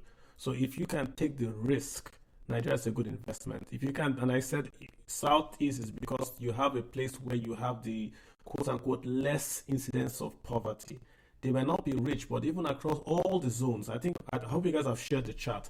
Across all the zones, the zone with the lowest incidence of poverty in Nigeria is the southeast. That is including Lagos, all the zones. I think you should share that chart up. So if you're an investor, you're attracted to that because that's where you can maybe sell your product. But again, you bring an interesting point. It is the governor's jobs to forget politics and work together for the southeast. I was incensed when I saw the geometric power commission, and that was the day they then invited the vice president to come to Enugu. That's unnecessary. It shows we're not learning from lessons.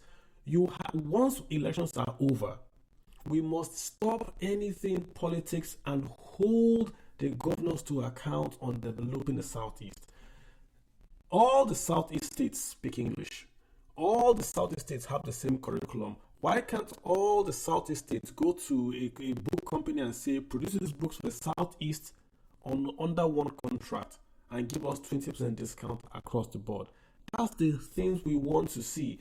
All those states were one state, one region in the past. Then they became 2 states. Now there are 5 and they can't coordinate. So we have to move away from this APC, it doesn't matter anymore. Coordinate. All those 5 states should form a development fund. They put development fund in. It's one fund, one contractor. Go to China and bring in a guy to build railway across the board. That's what we should do. Not one state issuing contract for rail, one state issuing contract for road. No, have a 10-year plan, like what the Chinese do. For the southeast, irrespective of whoever is elected, whoever you are, you must build this road from here to here. And the voters will tell that this is what has been agreed. You must build it, whether you are APC or LPP, it doesn't matter. That road from this place to this place must be built. Schools must be funded. In America, Trump and Biden are going for election. Nobody is saying if Trump wins, Snohomish County will get new schools. It doesn't happen. We know that whoever wins, those schools are going to be funded, no matter who wins. So we have to go away from individuals to a plan drawn up by the voters, drawn up by the residents in the southeast to develop a 10-year development plan. We're going to dredge, we're going to build, we're going to lay. This project, that project, that project. Put it up there. If you don't come into that project, you're not going to be voted in. You've got to put pressure. So don't blame the politicians. Blame the guys that vote for them when they are not going to do it. The politicians are smarter than you. So you've got to hold them to account. If now one state, Abia, has caused everything, I see Enugu now posting roads built. I see Imo posting roads built. That is good. We want that competition. We want Imo to compete with Abia. I'm going to build better schools than you're going to build better. That's the competition we want. Because when there's competition, the consumers enjoy.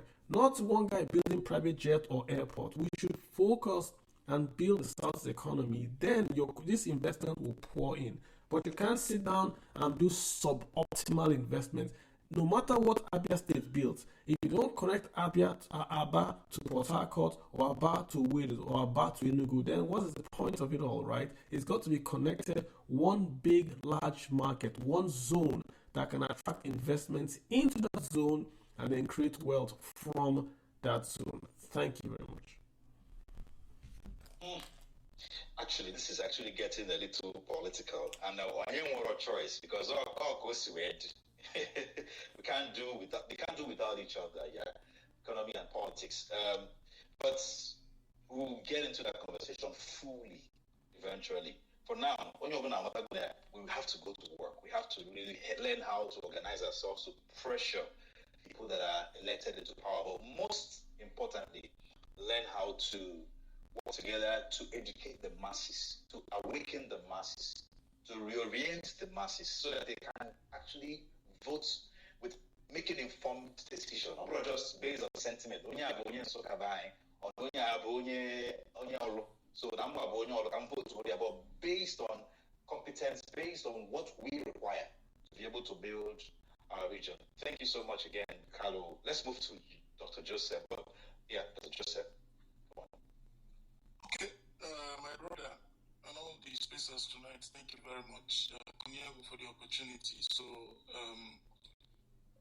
my brother Carlo, thank you very much for your insight.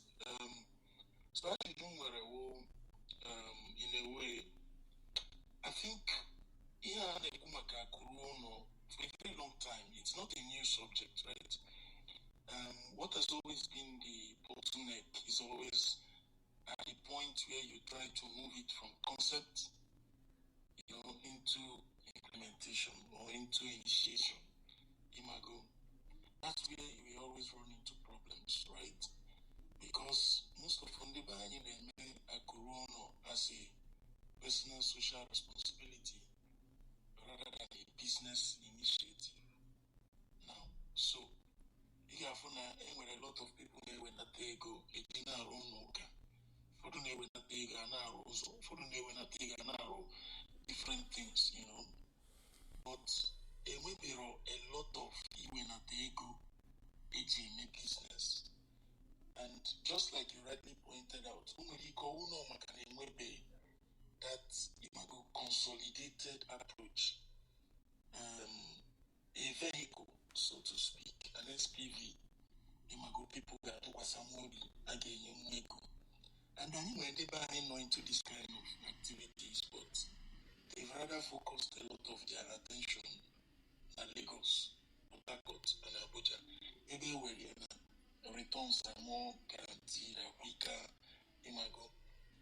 For example, you gave an example of AfriInvest. AfriInvest is really managed, technically speaking, by Onyebani, I think it's Ikechi and his team. Many other equity investment managers in Lagos, a lot of them. Now the question is, first question, how do we migrate the capital returns that our people are making to move from personal social responsibility into business investments that will yield return? And then what is the kind of advocacy necessary? Wherever they are, that Nego and Wenata and Igbo, is money that can yield investment probably at the level or higher than whatever they can get anywhere else in the world. So that's number one question. How do we move the mind of the people from you when I take it, you around into you when I take no business can I be the kind of vehicle, how can it be implemented, right? Then the second one, the approach the better. Is it government led or is it private sector led? Now, when you say private sector, we go get in the past, from Mabanyana or Jack, there is something nowhere. About a Igbo Youth Forum, which was really business oriented, Imago. But I think maybe there was a bit of dichotomy of the messaging. For that Morocco, a government initiative, for that Morocco, private initiative. So, and that sort of mixed messaging didn't really make it very sharp. I know it was the first experience. Of course, they will get better than the next one again. When I know actually have somebody with a lot of experience in finance and business modeling to say, he did the best approach to these investments na able, because there has to be some consolidation, which is what my first question was. But then after it is happening, for it to come to bear and become operational on the ground, right? He gave me a go that credit worthiness. Gave me people where when they go. Or private sector driven. If it is private sector, Kibindi or the Dika. Behind such an initiative. And then all our government initiative. Will it be by means of forming a small body for all the commissioners of commerce in the southeast, or commissioners of industry, or commissioners of the economy, or commissioners of finance? KDKC may operationalize, so that this thing will start hitting the ground. Because the Hawkaway philosophy, Hawkaway concept,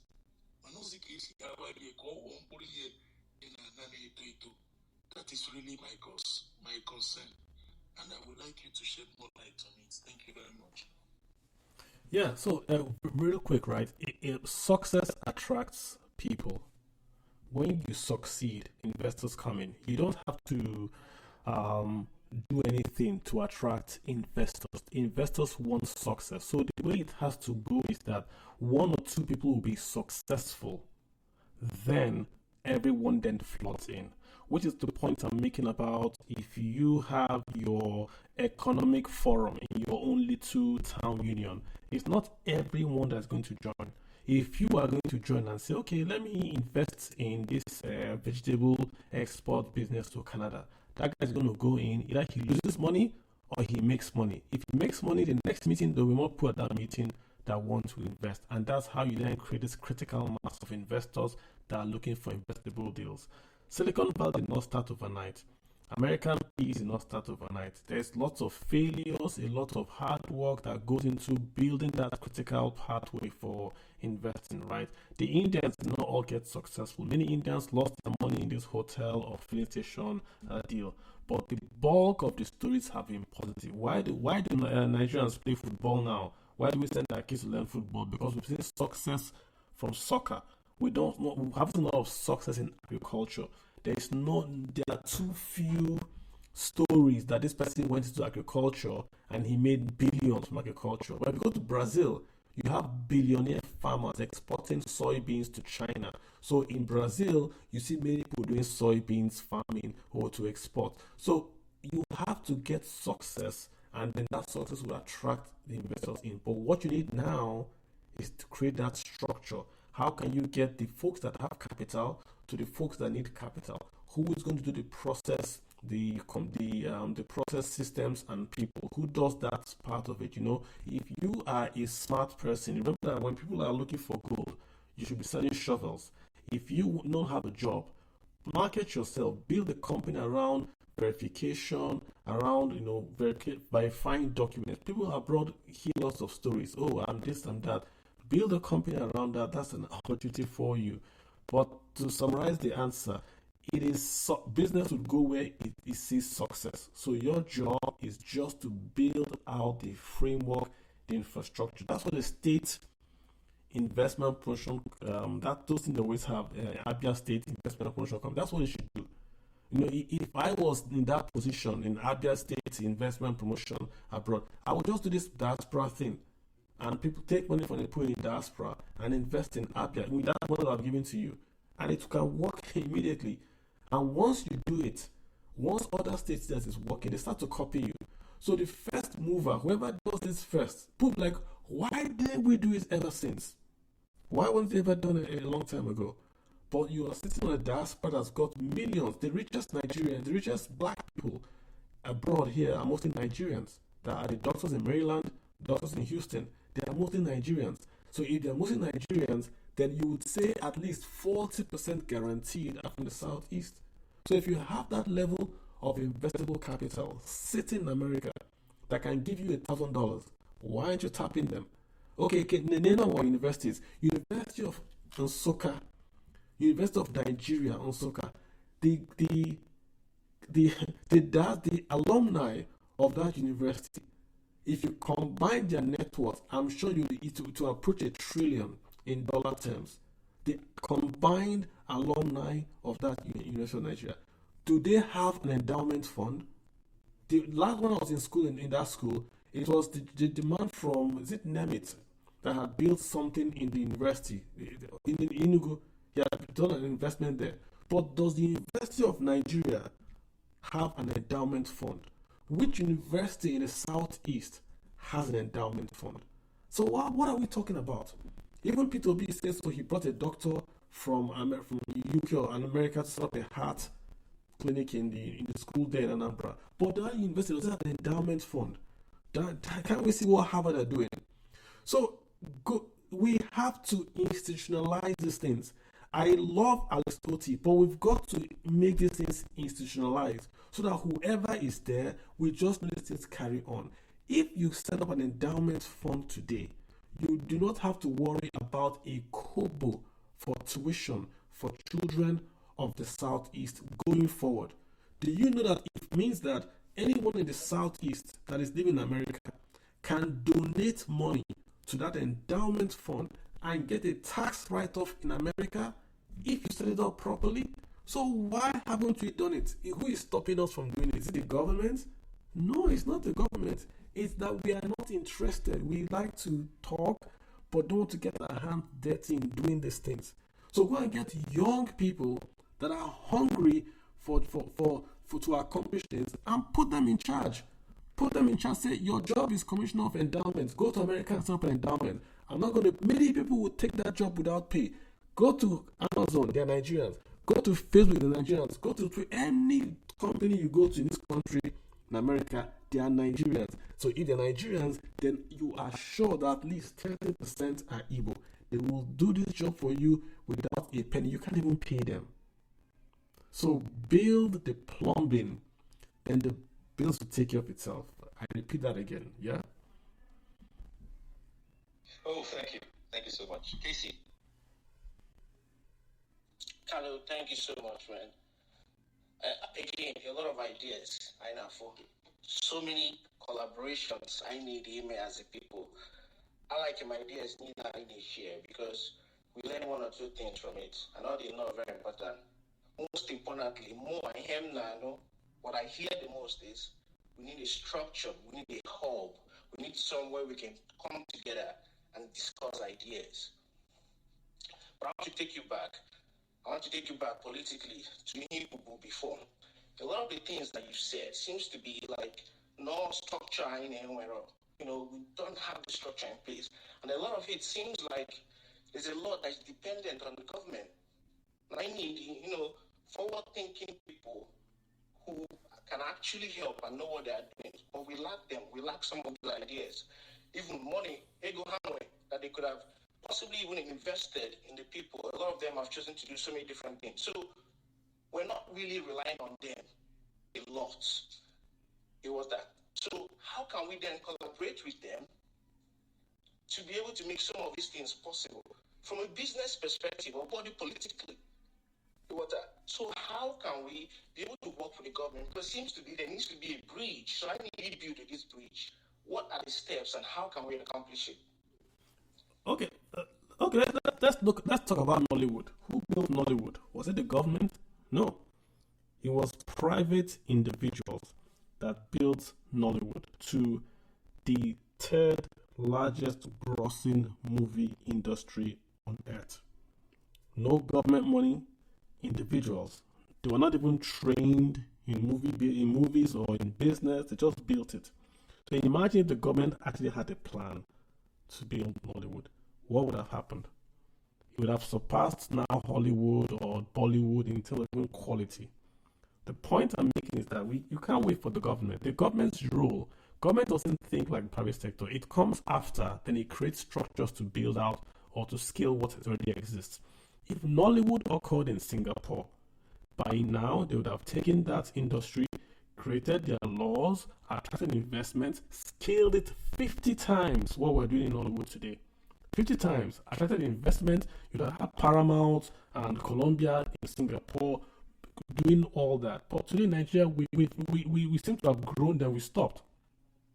Right? Well, what else has come from Nollywood? Where is the film village? Tinapa was going to have a film, but where's the film village, right?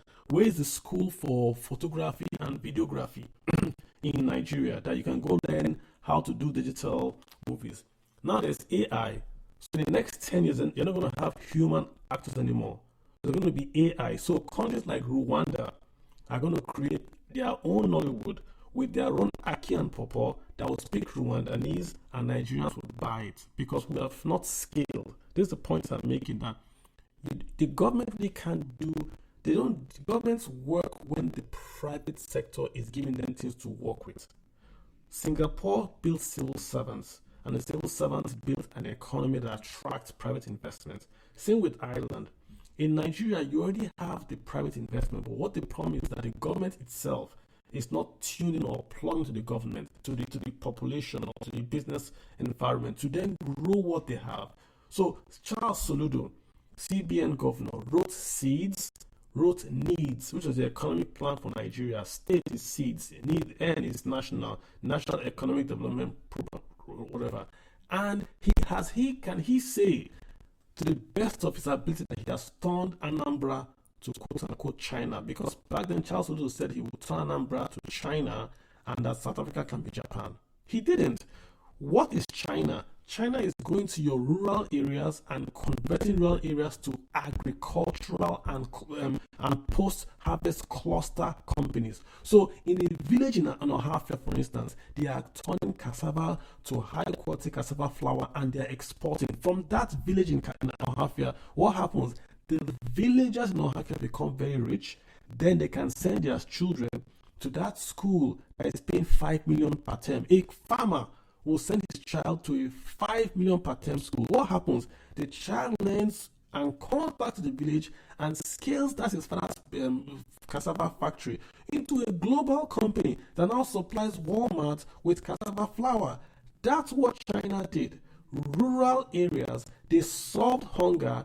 Then they went to cluster manufacturing on the coast. They solved that. Then they went to internal manufacturing of components and slowly started to replace the Western companies that were on the coast. You can do the exact same thing. That's what the government has not done. And I don't think they'll do it tomorrow. But you and I on a private space can start it tomorrow. That's the point. So take it up. Take it up tomorrow. There are many local governments that have richer people, but they don't have quote unquote leaders that can connect those dots, get put together and move on. Last Twitter, I saw villages, there were people posting buildings in Southeast. I mean, these were like Hollywood homes. And I said, all those homes, that's dead capital. There is no C of O. You can't lend on those homes. It's dead capital. If you can build a 100 million naira home in your village, then you can contribute to a 1 million naira fund, an impact fund that will be used to develop agriculture, water resources in your village. But you can't blame the billionaire in your village. You have to blame yourself for not giving him the opportunity where to invest that 1 million. So if that rich guy that came home for Christmas wants to invest a million in your community, where will he do it? He doesn't have time to do philanthropy and trade. He wants to give you the money and go back. The same way he gives the state of Maryland money and goes back. So create that structure for him and make sure that structure is auditable, is verifiable, and can do the job. Then this money will start to flow. Igbos are everywhere. Take advantage of them. They can inflow yuan, dollars, pounds to your economy. Take advantage of them. Don't. Let me stop there. My good friend Dr. Obiora is here. He's the one I said you guys should try to invite to talk about the specifics on agricultural investment. He'll give you specifics, what to plant, where to plant them, and what he's doing so far. So either at this space or next one, all right, please ensure that you bring him in. Oh, thank you so much. I'm excited to see Dr. Nameka Obieri.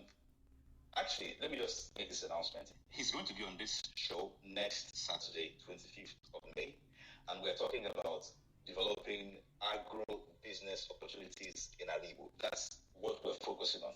So he's going to take his time to go deep into that and bring out all the nitty-gritties that we need to look into and then take all the questions that we have. So prepare yourself for that.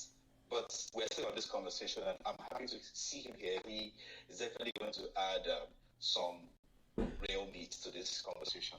Thank you for coming on board, Dr. Nemeka. So let's move to Sheikh. Sheikh, let's have your question, please. Okay, hi everybody. So my question is not necessarily a question; it's more of a comment, and I'd just like to see what Carlo thinks about it. Right. So I get your question, your submission in terms of the place of organization, structure, and all of that, right? Which has been my point of argument all along. Foreign direct investment does not necessarily need people to go and lobby them. So long as people see the output, they see the numbers, people will start coming there. But we've lacked the structure. Now, you've also just highlighted in your last submission in terms of what we're seeing with Nollywood and the ability to create. And we've had this conversation so many times on Twitter Spaces, on Clubhouse, and all of that. And my question is, when are we going to start doing this? Are we going to keep waiting and every time we come, we make these submissions, brilliant submissions, and say, okay, this is it? There are a lot of people here who have tried to do things, but most times it's because we don't see the big uptake, because I can imagine somebody like yourself, Carlo, coming on board and saying, you know what, let's set up this structure and put people into a room and get people into committees and all of that. So that's where my submission is. It's time for us to get our hands working. And my question to you is, would you kind of make yourself available to be that rallying point? Because right now you are like that person that almost every young person around sees that, okay, this guy knows what he's saying when it comes to economics. And I believe that somebody like you will be able to rally a lot of us around. So would that be a task that you will be willing to take? Or would that be something that you'll be willing to endorse somebody and say, okay, let's rally around this person and also put your hand in the ring to say, everybody come, let's rally around this person and let's build this thing, rather than us every time making these submissions? Thank you. So that's why I'm here, bro. That's why I'm on this Twitter space. So let me just be honest, right? So I have a day job, and apart from a day job, I have tons of these things that people, this exact same thing you are talking about. I talk to people. I get paid to do what I'm doing here. I'm not getting paid now. I'm doing this because I want to pass information for free. Do you understand where I'm coming from? There is no one that writes me on Twitter and says, I have this problem. I don't know how to solve it. It involves this, and it's a serious question. And I don't respond to him, or I don't show him the way to go and get it. There's no one that can say that. Nobody. I might not answer if you're saying, where should I invest? That's in advisory. The point I'm making is, in the end, these things are all out there. We have got to look for people. We've got to insist on change. The same way we have insisted, and you have just one governor that seems to be doing the right in the southeast, and now you see all the governors are now focused on infrastructure. The same has to happen across the board. Again, it's only the voters that can do it, and it's not one size fits all. In Newi, people have a lot of money. Their own model. Look at what Newi did. You must put head office in Newi. That's what they did. So whenever you're doing Newi, your head office might be in Newi. Many folks in Newi might not have a head office in Newi per se, but they have a girl with a desk on the table in Newi. They are paying her salary. There are many ways to do this. And each organization, each age group, each state, each local government that has to say which works for them. But the idea is connect to your diaspora. Or bro, this no, connect to them with seriousness and say, this is what we need. Google impact bonds. I'm going to talk about impact bonds a lot. Google impact bonds. That's what India uses a lot to connect their diaspora to the poor citizens in India. Because it's like investing, but you're looking for high returns. Impact bonds. We need to get those sort of things up and running. So people that want to invest can just invest. Nobody has time to chase what the governor of Abia or Imo is doing. The guys in that have to pay taxes and grow their income. They don't have the time to do that. So it goes back to the point of anyone that calls and says, I want to do this. I need your help. Look at this proposal. Does this make sense? Of course, I'll do that for you without even charging you. But we have to want it. I don't know if you get what I'm saying. People have to want it. You are all young. There's the internet. You can get any information you want. And there are so many opportunities out there to invest. So many companies now in America are chasing diversity. They are looking for a credible place where they can say we partnered with these people and we change the life of these people. But they're also worried about fraud. So they need someone that will say, I credentialized this organization. If you work with this organization, you can do things.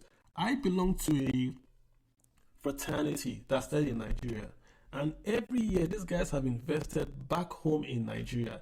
They set up a tax, a 501c3 company in America. So when I give them money, it's tax advantage.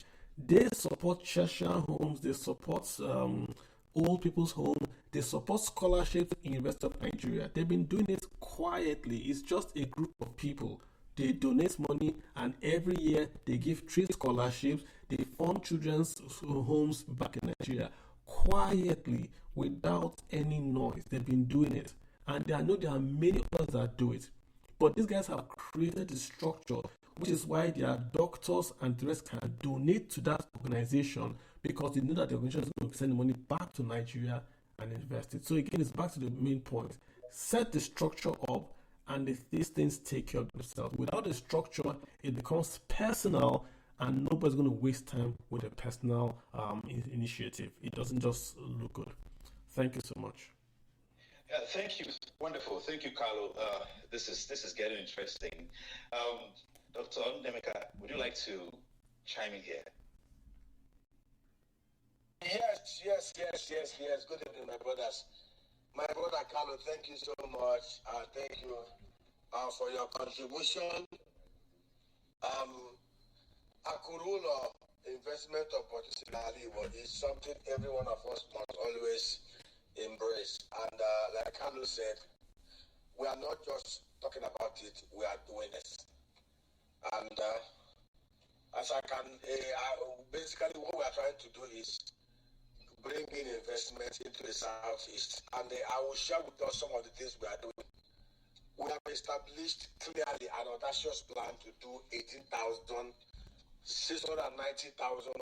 greenhouses in the 1,246 electoral wards in the 5 Southeast states within the 95 local government areas. And as currently we have done about 620 and we are on.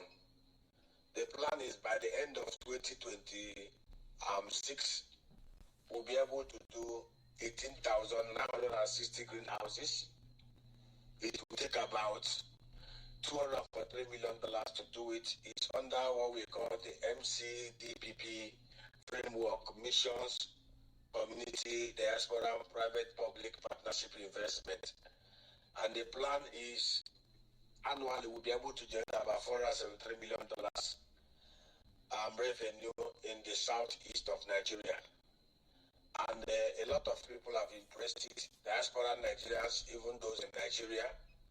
If you have any of your properties that are gated and that are fenced, we will come with you and we will provide 50% equity funding. You provide 50% equity funding. We will do greenhouse investment to enable us to do vegetables. The normal thing that those who live in the arid desert have been used threatening us. The tomato, the habanero pepper, the bell pepper, carrots, and the onions. And we are doing it, and we are doing it massively. The plan is to be able to do about 260,000 tons of veggies across all the value chain. And that is what we are doing. And people have embraced it. Other states, thank God for Dr. Alex Choma Uti, who have empowered the mayors. Mayors are not like the normal urchins who are appointed as local government chairmen.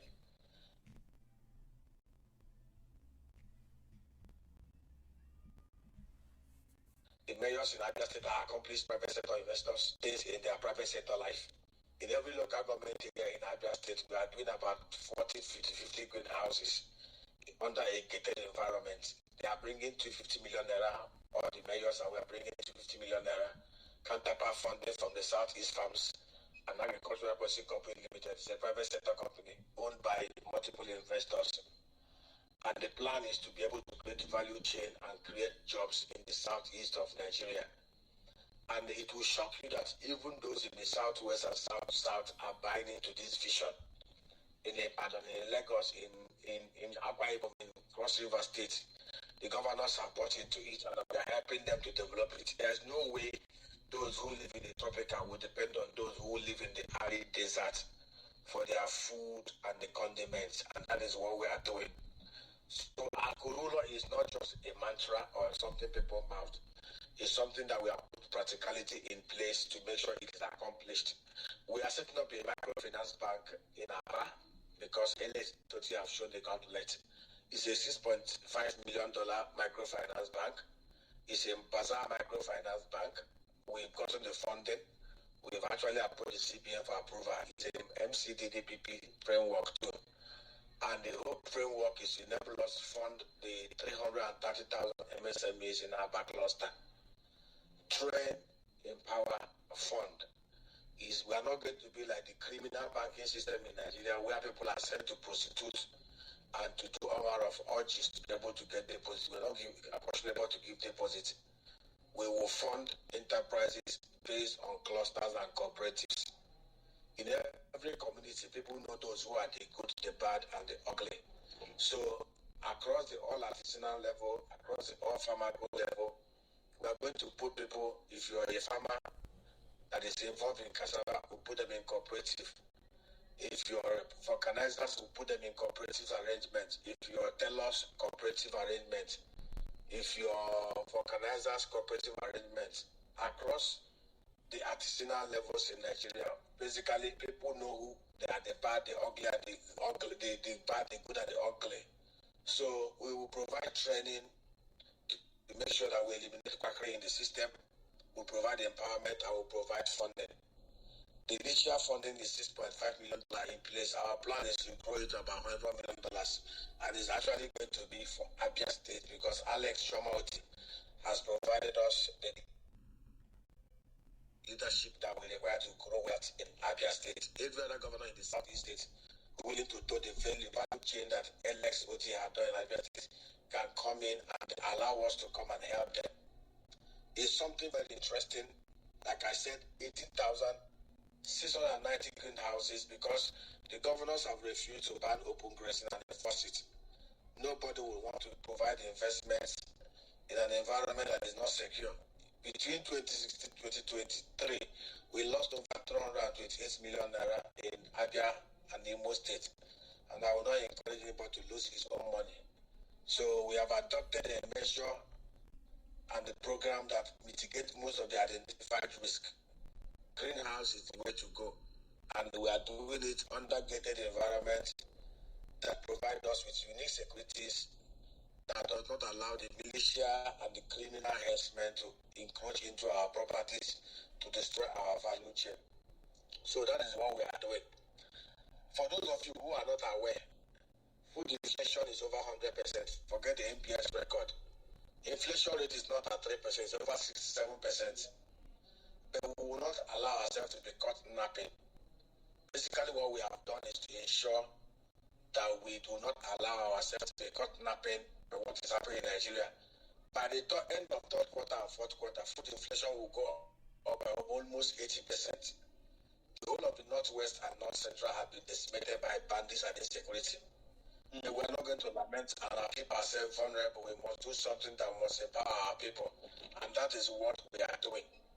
Across every of the local government areas, territorial zones in the Southeast, we are creating rice value chain, 250 hectares of rice value chain in every of the senatorial zones in the 95 local government areas in the Southeast. And it's a BPP framework. We are setting up processing plants. We are doing degrees per sheet, and we are going to set up 20 tons per day processing plant to enable us to process enough rice to make sure that our people do not go hungry. Cassava value chain, we are doing it. So, and interestingly, the diasporas are responding. To shock you, I was privileged in March to speak to the class of 76 to 82 graduates of University of Ibadan. These are grandfathers. I don't know how good most of us on this Twitter space is, but I can tell you, graduates of 1976 to 1982 of University of Ibadan, grandfathers, are willing to bet in their dollar, 80% of them are in America and the UK, to grow wealth in the Southeast. And what we have done is to provide them with the integrity, with the passionate creativity, with the honesty that they require to make sure that we provide them with the platform to grow wealth under the mantra of Akurolo in such a way that they do not lose their monies and everybody is happy. So guys, Abia State is the right place. We're in Abia State, we are in Anambra State. You know, I am one of those who do not believe in the politics of Charles Soludo. But I can tell you the insecurity in Anambra State is not of his making or the making of Anambra State. Every insecurity in Anambra is from Imo State, from the Osun and the Olo axis because of the criminals that we have in Imo State. The insecurity in Abia State is from Imo State, but of course, NSOT have been able to cut them to shreds. And I pray that Soludo will wake up and be able to do the right Anambra State. And Peter Mba, I also pray that Peter Mba will stop his madness of doing smart schools and will use those monies that you want to waste to revive most of the schools in Enugu State, and then take practical steps like we have advised him to set up clusters in Nimbo. So these are the things that we have done. Okay, go ahead. Doctor, take a breather. Let's get in more questions. Then you both can respond. Because Igbo nwere mmadụ ifuru ka o si kwue now. A na-ekwekwa na-eme eme, ya na-ekwu na-eme. Ife eji mara ndị Igbo. Yes. Priscilla, Evangelist Priscilla, nwanne m nwanyị. Welcome. But welcome. Good evening. Can you hear me? Yes, I'm manipulating. Can you? Like, I'm just writing here. At some point, I know my thank God that this space is recorded. When I'm chilling down with a glass of palm wine, I'm just probably taking up because Igbo went mad. And good evening, everyone. Welcome to the morning show, Makode Mandego. It's you again, Priscilla, your service culture evangelist here, and it's so glad to have you here. I already got also see English like so let's keep up with the program. Chicago, yeah. Because soon combinator is anybody that wants to ask a question, ask in Igbo or English. That was English like that. So nice to be like that. It's not after that. What do you guys say? Or no square here, not say an Igbo. So I'm a super French. It's all French. We're fine. It's why not Igbo or English. We're fine. We're having investments. All right. So good to have everyone here. If you're just joining us, big point you make it judge you do in the comment section. I will be asking the question here for everyone. Makanai, a lot of us here on the spaces who want to be a part of this conversation. Some people might be on the speaker session, and thank you to everyone. And special thank you to our guest, Mr. Kalu. It's good to have you here. And also Mr. Nemeka, who just spoke.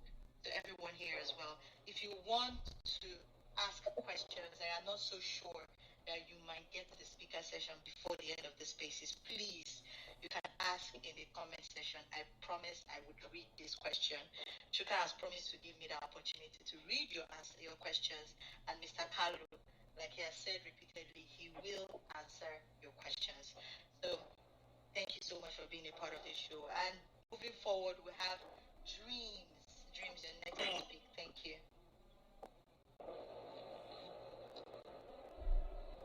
Mr. Dreams, are you there?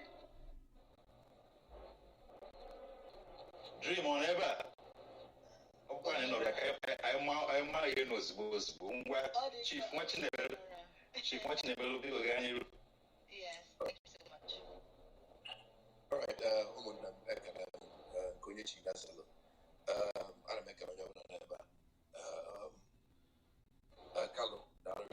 Doc, I see you. When I came where we would have actually had conversations on this. Could you taking this notch higher? Funding came out and host this similar space, business space, where we talk about something dear to us. So I'm kind of happy. But I feel that somebody else is also, focusing on the target to Mecca and Igbo, where you can grow beyond the phone on the other. Okay, usually when you act, immediately focus in a dock, a space here, because for part of the things, calendar name, but something that we have discussed a couple of times in my own space, Igbo business space, with Dr. Berry and a couple of other people I work with as well, Ife Basalo,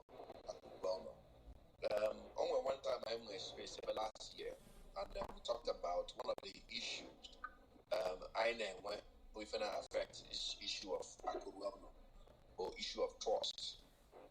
A lot of the I know the Pataleko.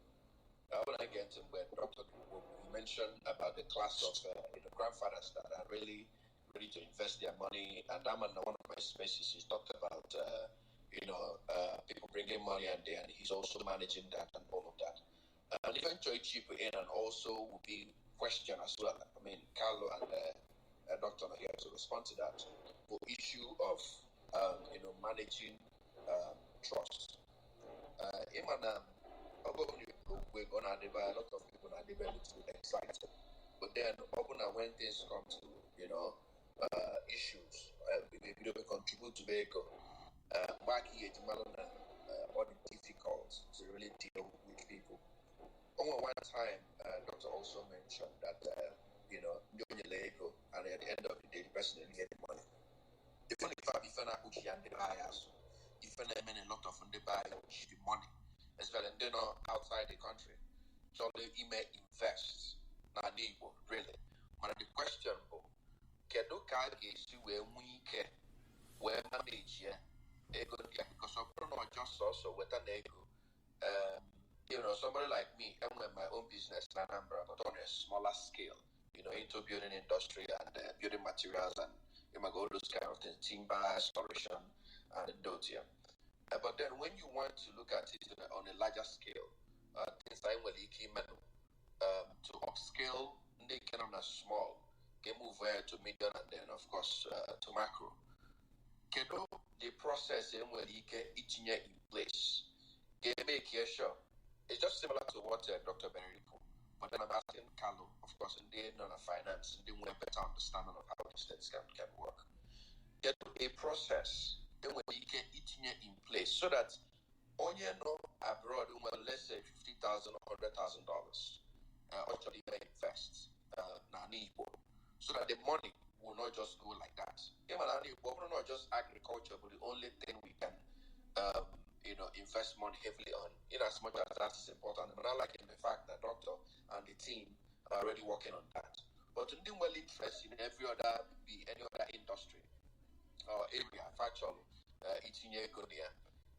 what can we do to put a checkmating process in place so that the borrow money raise thousands of dollars or pounds or euros or wherever country he send the air for the money to go into something.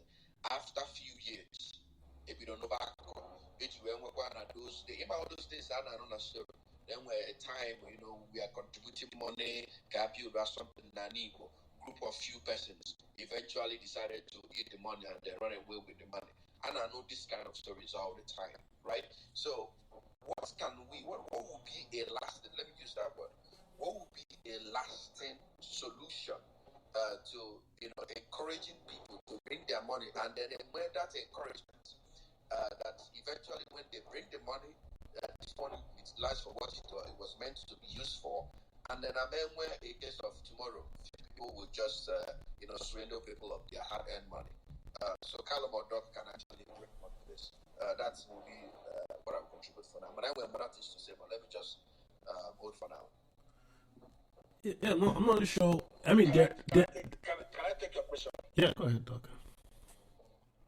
Okay, let me tell you, and my brother, I so much appreciate your candor or your candidness and your direct approach to this. You're not the only one. Between 2016 to 2022, I lost over 318 million naira in Abia State. And of course, I am an investment banker.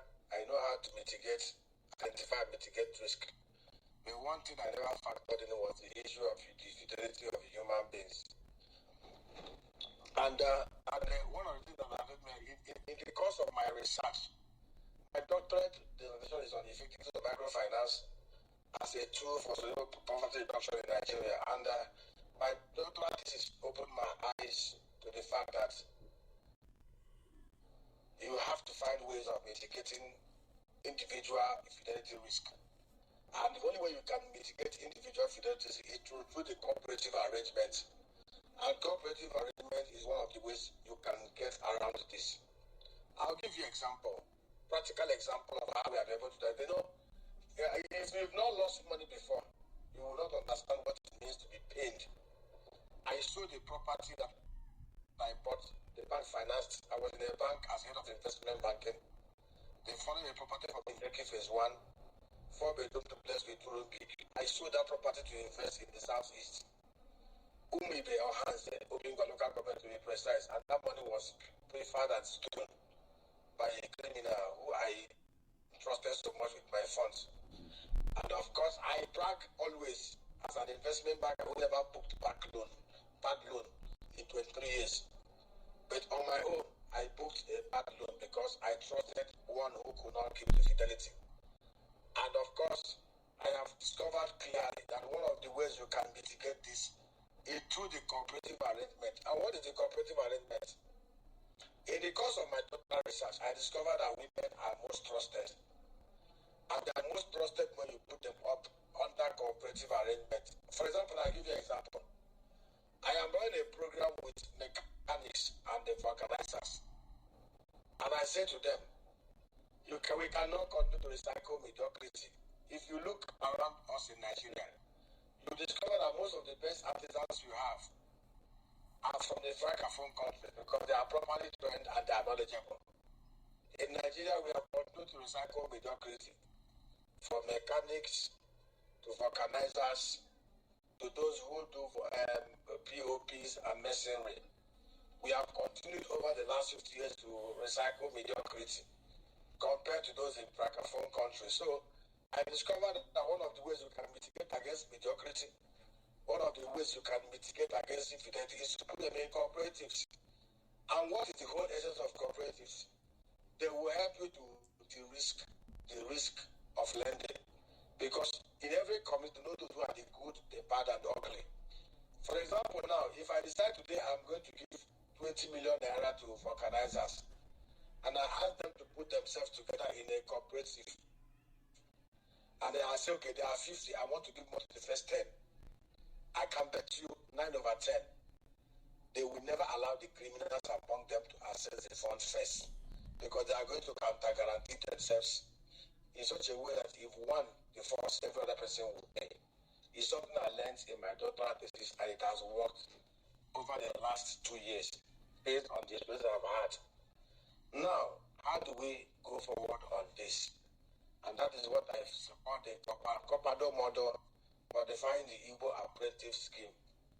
You know, I told you we have raised $6.5 million to create microcredit lending in Aba, to be precise. We have identified clusters of 330,000 MSMEs. We are going to train them, we are going to empower them, we are going to fund them. But they must be done in clusters of cooperatives. Each and every one of them must counter-guarantee each other. For example, we identify tellers, they put them in cooperatives. We identify mechanics, machinery mechanics, they put themselves in cooperatives. We identify shoemakers, they put themselves in cooperatives. We provide them with training. We are not going to recycle quackery in their labor. We train them, we provide them with necessary equipment to make them to produce productively. We empower them with the financial seed funding, and we recover our expenses and our profit. So that is the way we must go. And that is the only way we can be able to insulate ourselves from criminality that we have discovered. Nigeria is a crime scene. Let nobody deceive you. It's an active crime scene. And the only way you can shield yourself from the active criminality in Nigeria is to allow people to de-risk investment and the risk of lending for you. And that is what I have learned working with over 23 years in the banking industry. I've lost money personally. I have lost money of my investors. But of course, in every experiences, I've learned also to learn how to protect myself and protect my investors. And I can tell you, you can never get it wrong. Invest in Nigeria State and the cluster that we have created. It's left for us to sit down and ask ourselves, what do we want to do and how do we want to go about this? And I can bet you, there's no better place to invest your money than in Igbo. We have a microfinance bank that we have established. We are securing licenses. Pastor Microfinance Bank, we have 6.5 million already secured. And we are praying that those in Abuja will not play political with us and give us a license with them to seed investments and to provide funding solutions to those within those clusters that we have identified. Unkucha, I'm an Igbo man. Any man who has not experienced the bad will not be able to mitigate the bad and experience the good. And that is one thing I've learned. I have gotten my fingers burnt. got to my legs burnt, got to my first burnt. But that will not put me away from investing at Igbo. It's something I've learned. I have my house in my village burnt. Factory, I spent 98 million to do burnt. A big farm that I spent almost 13 million to do. The pig slaughtered. The pigs eaten by hungry boys. And they even wrote me a bill that they are hungry and they ate my pig and my pork. I am not bothered and nothing can stop me because I believed so much that some of us have been inalienably committed by God to make sure that we bring value to our community and to ensure that we do not miss the visions of Michael Obara, who in 7 years grew the biggest and the strongest and the most profitable and the most viable economy in the whole of Africa, growing at 9.5% per annum for 7 years. A medical doctor who was not seated in the act of governance but learned through practice, sincerity, and honesty. So let nobody be discouraged. We will get it right. We will do it right, and nothing can discourage us. It is something we must all do. Look at the very big opportunities. I say to everybody, Netherlands, 2 million hectares of land arable. Southeast, 2.8 million hectares of land arable. Netherlands does about 110 billion euros annually. We can do 210 billion euros annually. But we must be very sincere. We must be very honest. We must be very committed. We must be very sacrificial. We must decide if, like Estella, if I perish, no going back. I have invested most of my funds in Lagos, in the South, in Cocoa Awari, 68 billion. And at the age of 51 plus, I can no longer keep on wasting my investments in any area outside the Southeast. And I must devote the rest of my life on earth growing what is. I will keep on getting burnt and I will keep on getting growing. And I've identified risk. We've mitigated. Let us nobody lose fact. There is risk. Risk of insecurity, risk of the criminals who or the political. But I can tell you, the greatest place to invest today is the Southeast. And we must not forget it. And we must protect ourselves. Let nobody forget this fact. There are risks. It is mitigable. Let us look at how we identify those risks, how we mitigate it, and how we grow collective wealth. Let me even tell you a story. I discussed with a doctor that from Abia State, a wife and a husband, both of them are medical doctors based in California. They invested their monies to develop 20 hectares of cassava. They wanted to do ethanol and flour. Their land were destroyed by Fulani S-men who destroyed 20 hectares of cassava farm.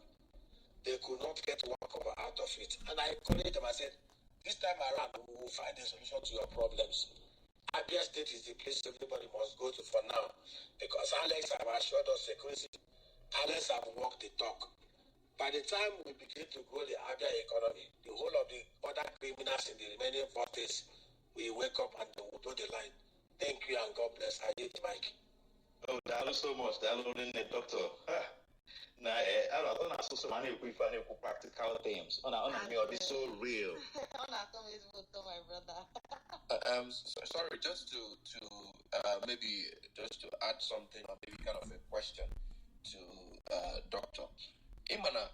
My concern and I believe when we govern some people in what experience, if about this cooperative, instances where they in charge of managing cooperative at a point, disappeared with people's money. And, for me, just like you said, as and also for Mumabo on your business, as much as I'm not all the way, those loopholes, Madikisi will lose money. Is actually where I'm interested in because, of course, when you have a business, there must have been a time you lose some money. And when you lose Borrego, you won't really know what it means, to make sure you process it in place. Now, every unit, the business at the So, not like I'm doubting the efficacy of a cooperative, having a cooperative. But then in that cooperative, we're going to get in existence. I would like to see the blueprint of the structure. Maybe I can, rather than within them and hand a business and then see how we can, implement that and then get literally be on board to join. Okay. Let me give you an example. Because I'm not talking about cooperative of artists. The cooperative I'm talking about is a cooperative of class of 1976 to 1982, University Medical School in University of Ibadan. These are medical doctors. I don't know how old most of us are. Men who graduated from 1976 to 1982, University of Ibadan. I can bet a finger that 95% of us here were not born before 1980. I am talking about cooperatives of doctors that graduated between 1976 to 1982. I don't know how old most of us on this one platform. Yeah, I'm talking about cooperative of doctors who graduated from University of Ibadan between 1976 and 1982. Most of them are grandfathers. They have millions of dollars in their funds and they want to invest in a labor. I'm talking about cooperatives of graduates of 1988 Emmanuel College Owerri. I'm talking about cooperatives of medical graduates of University of Nigeria, Nsukka 1978. Some of them are 72. Yeah. Some of them are 72, 78 years. So, of course, you know, I have burnt my fingers and I will never be part of it and I will burn my finger for that. Anything that is not very scientific, I will not be part of it. I am talking about people like if you don't mind, I would like us to not dwell so much on this. Let's expand the conversation some more. In order to do that, we'll need to take more questions. Like I can see Alex on here has been waiting here, so let's hear him. His question might trigger something that will expand this conversation and take us to a different dimension. So that way we can make more sense of this. Okay, Alex, let's hear from you. Thank you. Okay, thank you, everyone. I've been paying attention and I think I'm enjoying everything here. So I want to actually take us to a different dimension. Emma, I don't invest in physical infrastructure. My own investment is on technology. My own investment is on AI. I mean, fortunately, we built one of the largest edutech or ERP companies in Nigeria, and of course we're shipping to different countries now. And one of the things I focus my investment in is human capacity development. I want to know how much people I can train. So most of my investments, you don't see them in physical assets, but it's basically on intellect. So we are valued, of course, over $50 billion, yes, in valuation, but you may not see it by physical assets. So it's different from maybe every other person's business. But then, this is the future. The future is not, people will eat definitely. But the future is all about technology, it's all about AI, it's all about automation.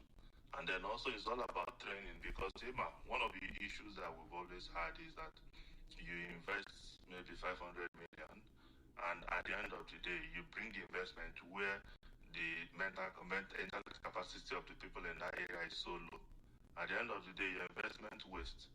One of the things I've always been talking about is we need to radicalize investment in education, because the truth of the matter is that if we have much more educated people, our investment will start making sense. But we have limited educated people. No matter how much you bring, it will still result back to zero. Maybe you end up going to India to hire somebody in India to come and manage your investment in Aba. Why you should have gotten 300 overqualified people for just one single role. So my own is, I think we need to strongly start looking at that. Your schools, you invested 500 million or 1 billion in infrastructure and building maybe a cassava farm.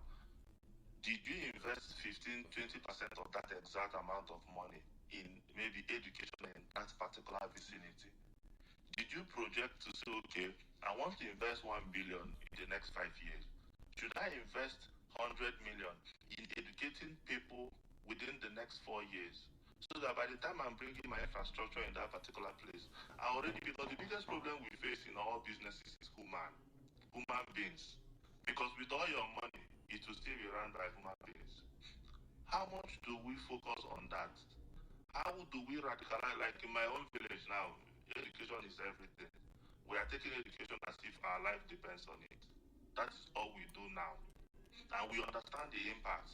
Because at the end of the day, if more people can be empowered intellectually, the way I'll say enough, because I don't like the whole idea of, let's say you come to Aba, one big man that owns one big this thing, because I believe so much in Commonwealth, whereby we have 1,000 or 1 million rich people in a particular concentration.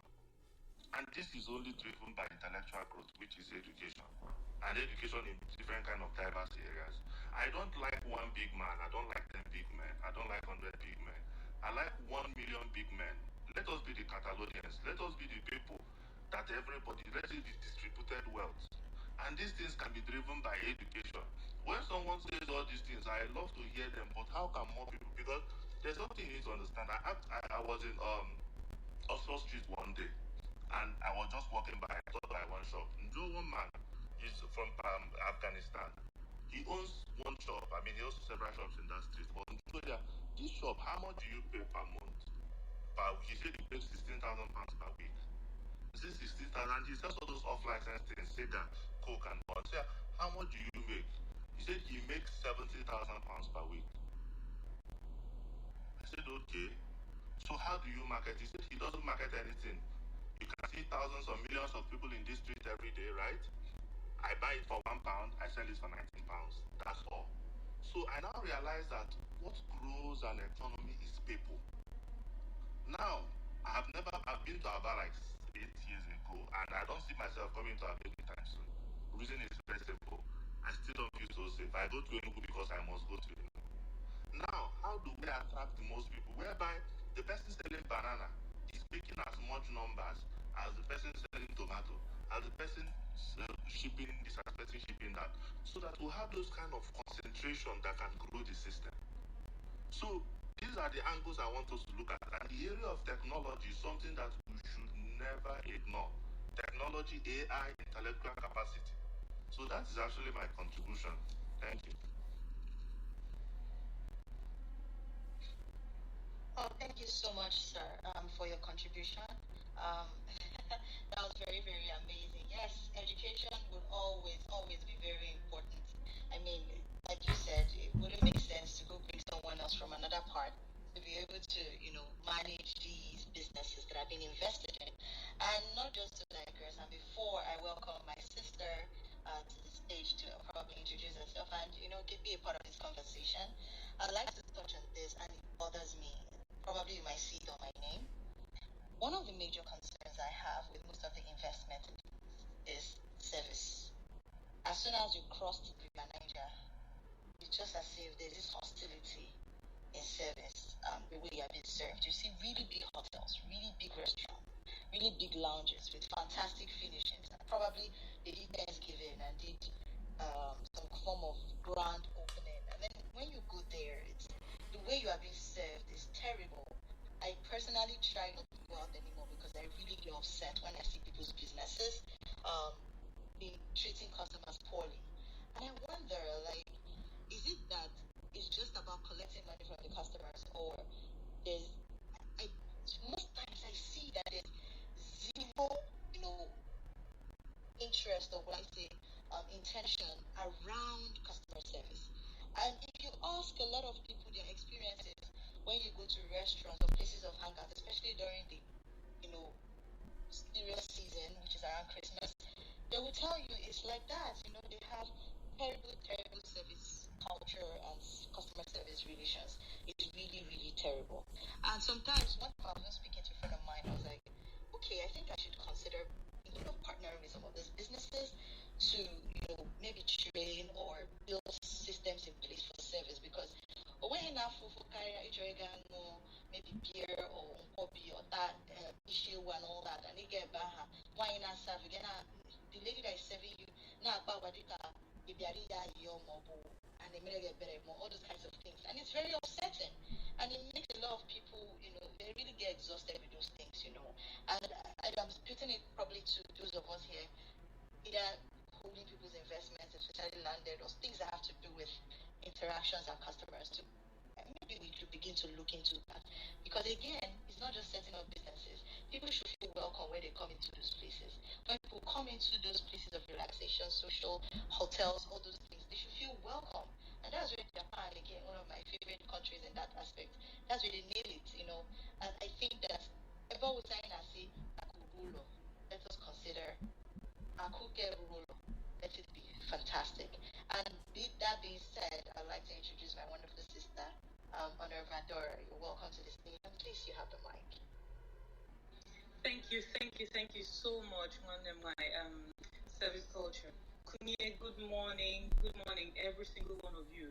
Hey, Dr. Nemeka, thank you so much for honoring the invitation. Kalu, thank you so much, each and every one of you. Yeah, I was the most on no, my other chicken, Inchanangulu, one color, nine, Mana, what's the number, but thank God I eventually made it on, and I'm glad to be here. I have a question for for our beautiful guests, but let me move this mic along real quick so that we can take a little more questions from other people before as you know. Priscilla, because Casey, I have read you Carlos something before. Casey, you can ever one. Yes. Okay. This is not so French. I just want to say something. Before you get your case, I just want to say something. I just want to make another announcement. All you can see from over some time. Alex Onyia is a visionary pioneer of something new in Nigeria, especially in Igbo. He is building very interesting initiatives that develop our education framework beyond what the government is doing, and it's fascinating. He posts this all the time on Twitter. You know, and all around they're very intricate, very interesting. But more because too much. But I want you to understand that I got somewhere when it comes to education, and very soon, maybe in the next 4 weeks or 3 weeks, we will bring him on the show to talk about education. I get discussing Friday regarding education and Igbo, even if the government is not ready to do their part. I just wanted to announce that going over a video whatever for it from now, because once we're done with economy, we'll go into something else, then education and I got like that. Thank you so much, Alex, again for honoring this invitation. Okay, can I move on? Casey, can you repeat Mili and Willow? Then I have a comment section. Let's go. Okay, Mr. Badura. Chuka, Dalo, thank you, everyone. I've had so much ideas from this piece, and to me, all are not very important. Now, I shifted the conversation a little bit. Let's get more practical, because I'm here no, and a lot of people have said it. Now it feels like some of these things, most also no. We talk about it, nothing gets done. Talk about it, nothing gets done. People get so many times. So how can we get practical? How can we start the process of making these things happen? Until I identify that I need a community that brings us together as a people who can do business together. It might be a digital space where we can all gather. Anywhere business, they have a database for them. They all line up there. And they chose my investments. And then you guys can decide what the investment is going to look like. Debt or equity financing, carbon ownership. And then there's a legal aspect to it. People that will seal the deal.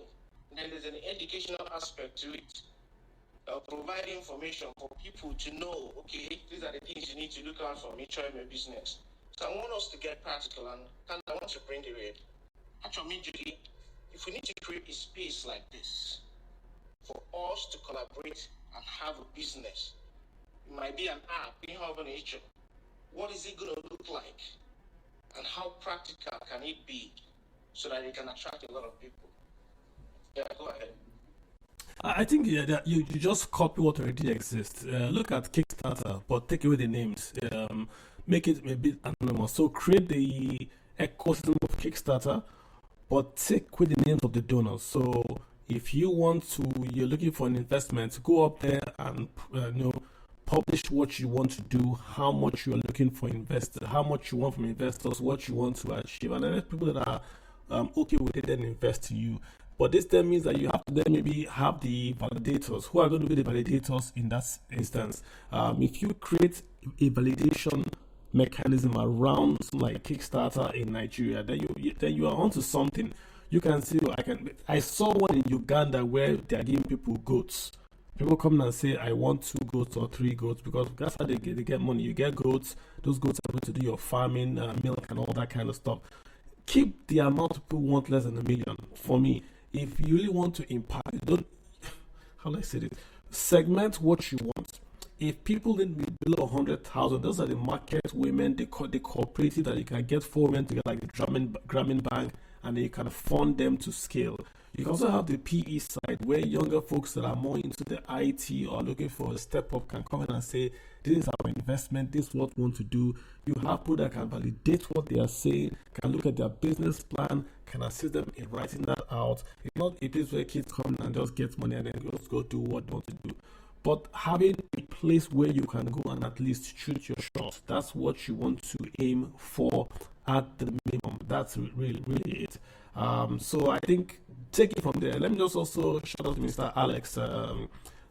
Alex that just spoke. Mr. Alex on here. I read a lot of what he does online, how he has helped the kids. Take him as an example. If he waited for the government, if he wrote a proposal for the government to set up an IT place where kids would learn how to pass jam, it would never have happened.